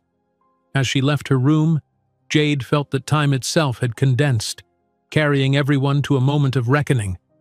The orchard stood waiting, a stage set for a drama that no perfect arrangement of flowers could fully conceal, and Jade, powerless yet oddly central to the plan, stepped into the corridors prepared to face whatever the day and the night to come might bring. The sun rose on the day of the gala, bathing the orchard in a faint, rosy glow. Jade stood at the second-story window of her small staff bedroom, peering outside at the swirl of activity that had already begun. The final hours were here. By nightfall, the orchard would transform into a realm of lantern light, flowers, and high-stakes conversations. And by morning, who knew what would remain of the fragile balance binding the estate together? She dressed quickly, smoothing her uniform. As she hurried down the corridor, staff bustled past, arms laden with decorations, crisp linens, and crates of wine. The energy reminded Jade of a storm gathering just beyond the horizon. Ms. Hall spotted her from halfway down the hall. "Miss Finch," she called, her voice as taut as a stretched wire. "We need you in the orchard immediately. The rental company is late delivering the standing heaters, and the caterers need guidance on setting up their stations." "Yes, ma'am," Jade replied, heart skipping. She had her own binder clasped in one hand, the orchard map already dog-eared with updates. This final push would be the most intense yet. Outside, the crisp morning wind rattled the newly strung lanterns. Crews erected portable heaters along the orchard's walkways, ensuring guests wouldn't grow cold once night fell. Jade guided them, trying to keep a calm tone even as she fought rising nerves. The caterers, white-jacketed, purposeful, arrived next, hauling trays of glassware and platters. Jade pointed them to the designated serving areas near the fountain and the small stage. Everything was happening in rapid succession, an orchestra of tasks that threatened chaos at any moment. She clung to her notes, checking items off, offering direction where needed. By midday, the orchard was nearly unrecognizable. Rows of chairs faced the stage. Petals of soft pastel flowers lined the main walkway. High-top tables stood like graceful silhouettes, each adorned with a simple but elegant arrangement from Lydia's team. Lanterns hung from tree branches, waiting for evening's glow. Jade stepped back to admire the transformation, only to realize that she felt oddly protective of it. This orchard she'd helped orchestrate, hoping it would shine in a warm, inviting light that might overshadow the tension swirling inside the mansion. But inside, that tension remained. As Jade crossed back toward the terrace, she spotted Ms. Hall conversing in low, urgent tones with Leona and two other staff members. Their expressions were grave. "Keep an eye out for her," Ms. Hall murmured. Jade's heart sank. She knew who her meant: Adele. Ms. Hall's stance indicated that Adele's presence posed a genuine threat to the evening's success. Jade silently lamented the emotional minefield that Damien had to traverse. Would Adele actually appear uninvited, and if so, what havoc might ensue? In the late afternoon, Jade met briefly with Brian, who reassured her that the orchard's paths were fully cleared and the fountain water feature was running smoothly. "I've never seen the place look so grand," he said, a hint of pride in his voice. "Hope it all goes well for the master. He deserves some peace." Jade nodded, feeling the earnestness in Brian's tone. She, too, wished for peace, for the orchard to serve as a gentle background, not a stage for heartbreak. "Let's hope," was all she could manage, her voice catching slightly. An hour before dusk, Jade rushed through her final checks. Ms. Hall summoned her to the staff wing, insisting she change from her usual maid's uniform into a slightly more formal outfit. A simple black dress that still marked her as staff but looked presentable enough for the orchard's high-profile guests. Jade slipped into it with trembling hands, glancing at herself in the small mirror. She hardly recognized the composed figure staring back. This was no typical household party. It was a convergence of power brokers, donors, and quite possibly personal drama that might spill into public view at any moment. Soon, the guests began arriving. Jade took up a position at the orchard's entrance, where Ms. Hall directed her to greet visitors and quietly confirm they knew the route through the estate. Mr. Langley and Cecilia fluttered about with official smiles, guiding well-dressed men and women who expressed delight at the orchard's ambience. Laughter and polite chatter mingled with the gentle fountain sounds. The orchard glowed under the first glimmers of lantern light as dusk fell, turning the trees into silhouettes draped in a soft, enchanting haze. Inside the swirl of arriving guests, Jade caught glimpses of Damien moving with rigid grace. He wore a tailored suit, far more elegant than usual, greeting key donors with subdued courtesy. Standing near the orchard's center, he looked almost like a statue carved of polished stone. Cecilia hovered by his elbow, whispering pertinent details about each new arrival. It was a carefully orchestrated dance, small talk, gracious nods, and a polite distance that kept anyone from prying too deeply. Still, Jade sensed cracks in Damien's composure. Each forced smile looked like it cost him dearly. A short piano recital began on the stage, courtesy of a young musician sponsored by Damien's philanthropic branch. Soft notes drifted among the trees. Hush fell over the orchard. Guests settled onto chairs or mingled by the high-top tables, sipping champagne, the orchard's nighttime magic in full effect. Jade, though momentarily swept up in the beauty, kept glancing around for signs of trouble. The staff's instructions had been clear. If Adele appeared, Ms. Hall would handle it, but Jade still felt a pang of dread at the thought of a public confrontation. During the performance, Damien stood off to one side, Ms. Hall at a respectful distance. Jade's gaze shifted between the stage and his tense profile. Beneath the flickering lanterns, his eyes seemed shadowed, the orchard's glow not quite dispelling the heaviness. Then, as the music neared its final notes, Mr. Langley stepped onto the stage. He announced that the philanthropic speech would commence shortly, inviting the host, Damien Glasswood, to share a few words about the orchard's legacy and the foundation's goals. A ripple of applause swept through the gathered guests. Jade's heart hammered. This was the moment, Damien's public test. She watched him approach the stage, collecting himself like an actor stepping into a spotlight he'd never wanted. Ms. Hall's reassuring nod accompanied him up the short steps. He stood behind the microphone, the orchard's hush deepening as guests gave their rapt attention. For a moment he said nothing, gazing over the crowd. Then, with a measured breath, Damien began. He spoke of his father's vision for the orchard, how it symbolized growth and renewal. He touched on his philanthropic mission, helping local communities, supporting educational projects, and preserving nature's gifts. His voice, though not loud, carried a certain dignity.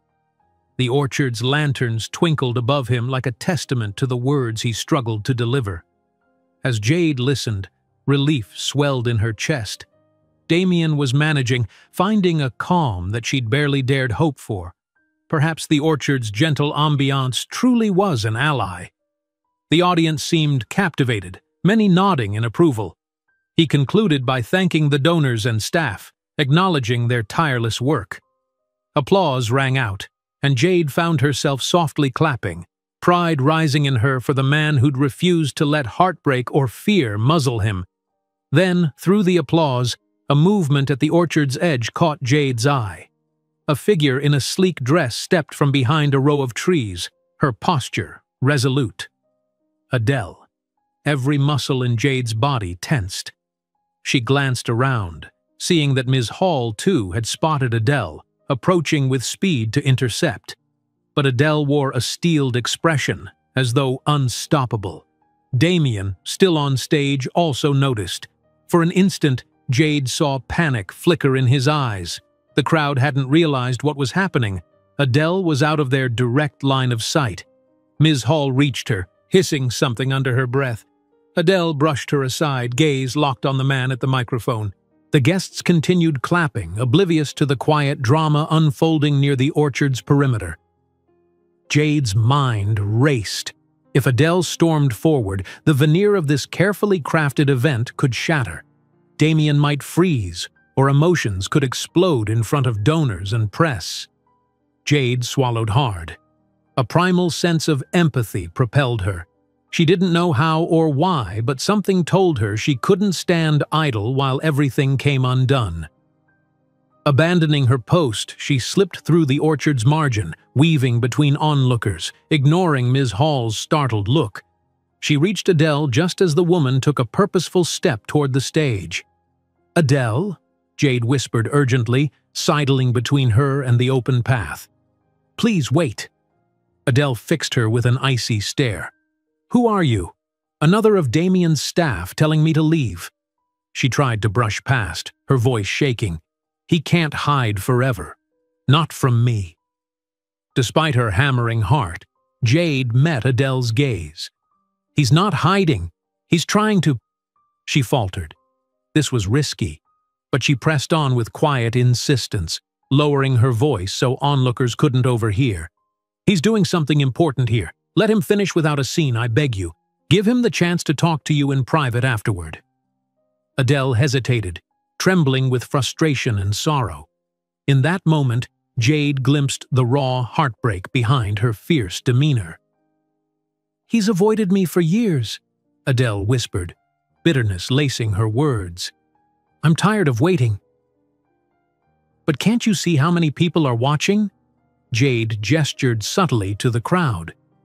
"You'll hurt your own cause if you confront him now, in the open. If you truly want closure, or a real conversation, wait until this is done. Please." Adele's face twitched with inner conflict. She shot a glance to the stage, where Damien now offered a final, gracious nod to the applause. The tension in her stance didn't subside, but she didn't push Jade aside either. Ms. Hall hovered nearby, uncertain whether to forcibly usher Adele away. The orchard's hush returned as the microphone stand was cleared. After a few agonizing seconds, Adele exhaled shakily. "Fine, I'll wait. But this can't go on forever." Her voice was low, taut with desperation. Jade nodded, relief trembling in her chest. Ms. Hall discreetly motioned for a footman to guide Adele to a quiet corner, away from the main gathering. Jade, her pulse still galloping, stepped back, letting Ms. Hall handle the next steps. The crisis was momentarily averted. No public meltdown, no spectacle for the donors' cameras. Yet the sense of reprieve was fleeting. Jade knew Adele's anger still simmered, and Damien's hidden anguish had no easy solution. The orchard event would continue. Glasses would clink, donors would mingle, music would play. Damien, to outward eyes, had succeeded in re-entering the social sphere, but Jade could hardly ignore the tempest that remained just beneath the orchard's lovely exterior. As she looked toward the stage, she saw Damien stepping down, cheeks pale despite the success of his speech.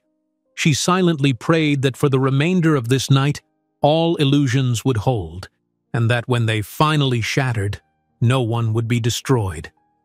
Night fully settled across Glasswood Estate, draping the orchard in a soft, otherworldly glow. Lanterns flickered among the branches like captive fireflies, illuminating clusters of guests conversing in quiet, elegant tones. Live string music drifted from the corner of the stage, mingling with the sound of trickling water from the old fountain. By all appearances, the gala was a triumph, but Jade, discreetly stationed near one of the high-top tables, sensed the fragile undercurrent beneath every polite smile. She surveyed the orchard's edges, where staff stood vigilant. Somewhere in the darkest corner, Adele waited, simmering with pent-up emotion. And somewhere else, Damien roamed, occasionally cornered by donors wanting to congratulate him. Jade watched him move with a careful, composed grace, as though wearing an invisible armor. Each time a conversation ended, he seemed to exhale in relief, only to be caught by another well-meaning admirer. At one point, their eyes met across the orchard. The faintest hint of gratitude flickered there, acknowledging her role in averting a public showdown mere moments after his speech. She offered a subtle nod, hoping it conveyed her continued support without stepping out of bounds. Pietro's culinary masterpieces floated among the guests: canapes, orchard-inspired pastries, and delicate fruit tarts. Waiters navigated through the crowd with trays of champagne. Soft laughter rose here and there. Jade had to admit that on the surface, the orchard looked like a dream conjured out of fresh blossoms and candlelight. For that, she felt a swell of pride. Yet tension still coiled in her stomach. The rest of the night stretched ahead, and the possibility of Adele breaking her vow to wait still loomed like a thundercloud. When Jade slipped away to check on the catering stations, she happened upon Ms. Hall, who was directing footmen. Ms. Hall's eyes flicked warily about. "She's keeping her distance. For now," the house manager murmured to Jade, referencing Adele. "But it's only a matter of time before she insists on seeing him." "Do you think she might leave once the gala ends?" Jade asked quietly. "Maybe she won't cause a scene after all." Ms. Hall's face remained grim. "The more successful the gala becomes, the more determined Adele might be to speak with him privately. We have to remain alert." Then she pressed her lips together. "I'm grateful you intervened earlier, Miss Finch, but do be cautious. The master's affairs run deep." Jade nodded, accepting the warning but not regretting her actions. If anything, she felt a renewed resolve to do whatever small good she could. Ms. Hall moved on, pointing staff to new tasks. Jade resumed her duties, weaving through guests, ensuring none strayed into staff-only zones or precarious corners of the orchard. Later the music paused, and Mr. Langley returned to the stage to announce the results of a silent auction for the philanthropic branch. Jade watched from the sidelines as some donors clapped enthusiastically, proud of their contributions. Damien, stoic by the orchard's old fountain, offered polite applause. For an instant, Jade glimpsed what this orchard might have looked like in happier times, a place to celebrate unity, growth, and new beginnings. It almost broke her heart to realize that for Damien, tonight might be the hardest performance of his life. As the auction concluded and the string quartet picked up a lively tune, Jade caught sight of a figure slipping along the orchard's edge, Adele. Her posture was stiff, eyes locked on Damien as he exchanged pleasantries with a cluster of guests. Jade's breath hitched. Ms. Hall must have been diverted, for no one stopped Adele now. She moved with quiet purpose, ignoring the curious stares of a few guests who recognized her from social circles or old rumors. Jade wavered, uncertain whether to intercede again. But Adele made no rush toward Damien. Instead, she chose a vantage point near a tree draped with fairy lights, lingering as if waiting for the right moment. Jade exhaled, heart pounding. Perhaps Adele intended to confront him discreetly after all the donors left. That might be the best scenario. Less risk of scandal, a chance for an honest conversation.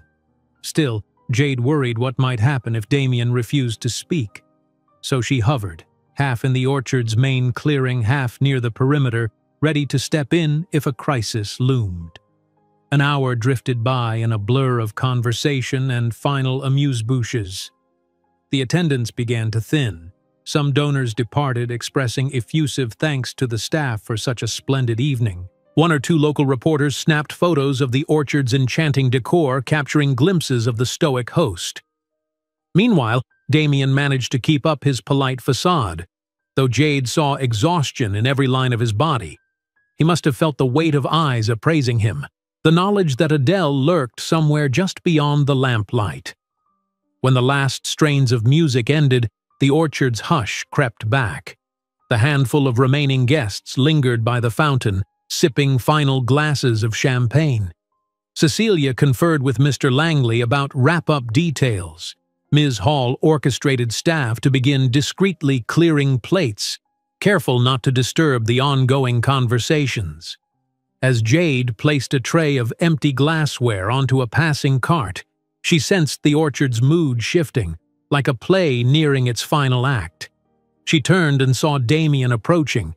He wore the same suit but looked as though he'd aged a year in one night. A faint sweat dampened his brow. "Well done," he said to Jade, voice subdued. "It seems the orchard was a success." Jade managed a soft smile. "The guests loved it, sir. The philanthropic aims, the setting. Everyone was impressed. He gave a slight nod, glancing around. "They'll trickle out soon," which means... His voice faded as he spotted a familiar figure at the orchard's edge. Adele was waiting, half hidden in the shadows. His jaw tightened. "I suppose I can't ignore her forever." Jade's heart twinged. She expected him to push past her and end the night in a swirl of unresolved anger. Instead, he looked at Jade with a weary acceptance, as though acknowledging that she had witnessed more of his turmoil than he'd intended. "If you see Ms. Hall," he said quietly, "tell her not to intervene. I'll handle Adele." Jade bowed her head. "Yes, sir." In truth, she didn't want him to face it alone, but respected his command. As he moved away, Jade caught Ms. Hall's eye across the orchard and relayed the message with a slight nod. Ms. Hall frowned but gave a resigned gesture, stepping back from the threshold. Damien crossed the space to where Adele stood, beneath the faint glow of a lantern swaying in a low-hanging branch. Their backs faced the orchard's main clearing, offering a modicum of privacy.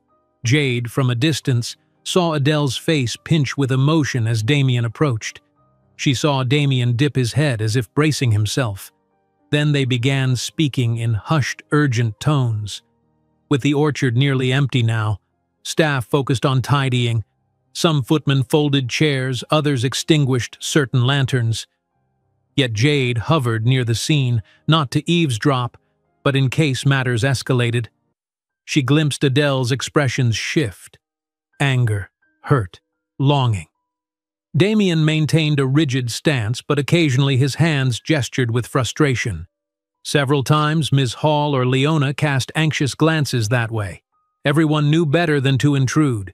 Even Jade forced herself to remain an observer, though she ached to see how the confrontation played out. Minutes stretched, and the orchard grew quieter still. Eventually, the last cluster of donors departed. The staff discreetly drifted into the background, but Jade stayed near a row of potted plants, her heart drumming. Damien and Adele seemed locked in an intense conversation that flickered from hushed argument to quiet pleas. At one point, Adele's shoulders shook as if stifling sobs. Damien bowed his head, perhaps in remorse or resignation. Finally, Adele pressed a hand to her mouth, turning partially away. Damien reached out, an instinctive motion, but he halted short of actually touching her. Jade's breath caught. She knew the rumors. He hadn't touched a woman in 3 years, not even a handshake. Whatever that barrier was, it remained even in this heightened moment. Yet something in his posture spoke of conflict, longing, regret. They exchanged a few more words, and then it ended with a quiet finality. Adele stepped back, her face streaked by tears visible even in the dim lantern light. Damien stood there, chest rising and falling with each ragged breath. She offered him a trembling nod as if acknowledging a resolution that might not be healing but was at least an end point. Without another word, Adele turned and walked away. Past Ms. Hall, past the last staff members cleaning up, she disappeared into the night, skirt trailing across the orchard's grass. Jade's chest tightened. Adele's departure felt like a sorrow-laden breeze drifting away, carrying unsaid words. Damien remained in place, as though rooted to the ground.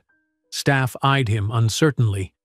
Ms. Hall took a step toward him, but he shook his head, halting her. Then he pivoted, facing the orchard's fountain.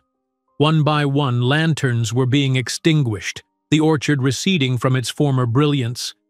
In the half-darkness, Damien stared into the water's reflection. Gathering her courage, Jade approached slowly, keeping her distance. She couldn't see his face clearly, but when he sensed her presence, he spoke in a low whisper, more to himself than to her. "It's done," he said. "The orchard event was a success, and she's gone." Silence hung, broken only by the soft splash of the fountain. Jade could only guess the turmoil roiling within him. Words faltered on her tongue. She remembered how she'd urged Adele to wait, giving the gala its chance to shine. Perhaps that small mercy was all she could do. Tentatively, she managed, "Are you all right, sir?" He let out a shaky exhale. "I will be," he said, voice hoarse. Another pause. We spoke. Not everything can be repaired, but maybe we can let some ghosts rest now. Jade's heart squeezed. She wanted to offer comfort, but knew that intimacy was a privilege he rarely granted. She simply said, "I'm glad you could have that conversation in private, at least." Damien turned, the faint glow of a distant lantern revealing the exhaustion lining his features. "Thank you, Miss Finch, for your part in making the orchard beautiful, and for ensuring no scene happened earlier." A ghost of a smile flickered. "I owe you a debt." "You owe me nothing," Jade replied softly. "I only did my job." He took a step closer, though still maintaining a wary space. "Perhaps, but in this place, few go beyond what's strictly necessary." "You did. Ms. Hall told me how you intervened." Jade felt heat rise in her cheeks. I just didn't want your night to be ruined." He hesitated, then nodded. "Nor did I. Thank you." His gaze wandered again to the orchard, the empty chairs and table stands left behind by departing guests. They'll talk about tonight as a success. The philanthropic cause gains new donors, the orchard is praised, but in the quiet aftermath, he trailed off, weariness returning. Still, it's a step forward. Jade watched the flicker of vulnerability cross his face. She offered a gentle nod. And sometimes a single step forward is all we can manage. For a moment, it seemed he might reply with something more personal, an admission of the grief he'd carried, the regrets he and Adele had exchanged. But the moment passed. The orchard lights dimmed further as staff methodically cleared the event's remains. Ms. Hall hovered at the edge, reluctant to approach until Damien indicated he was ready. He glanced toward Ms. Hall and the other staff, then back at Jade. "Go rest, Miss Finch. You've done enough." A wave of exhaustion swept over her. She realized how drained she felt, both physically and emotionally. "Yes, sir," she murmured. She stepped back, bowing her head in a gesture of respect. "Good night." "Good night," he echoed, quiet as the darkness. As Jade made her way out of the orchard, chairs folding around her, lanterns winked out one by one. The night felt heavier, the hush descending now that the donors were gone, the illusions no longer necessary. But in that hush, Jade discerned something else, a tentative beginning. Damien had faced his ghosts, at least partially, and the orchard had borne witness. Perhaps the future would see more storms, more unspoken wounds. Yet Jade sensed that a door had cracked open. The possibility of healing, though distant, no longer seemed impossible. Back in her small staff bedroom, Jade removed the black dress, folding it neatly. She eased onto the bed, muscles aching. Despite her fatigue, a soft relief coexisted with sorrow in her heart. The orchard gala was over, but the estate's life continued. Tomorrow, the sun would rise over those apple and pear trees again, and a new chapter might begin. One where Damien Glasswood, having confronted old heartbreak, could begin to let some rays of light into the fortress he'd built around his soul. Drifting to sleep, Jade pictured the orchard's lanterns, flickering as if they held a quiet promise, that even the darkest corners can be illuminated, that even in the midst of heartbreak, a seed of hope can take root. And she, in her small role, had been part of it. In the tender hush of night, that thought was enough to carry her into a gentle, untroubled slumber. If you enjoyed this story, don't miss the next one. Just click on the screen.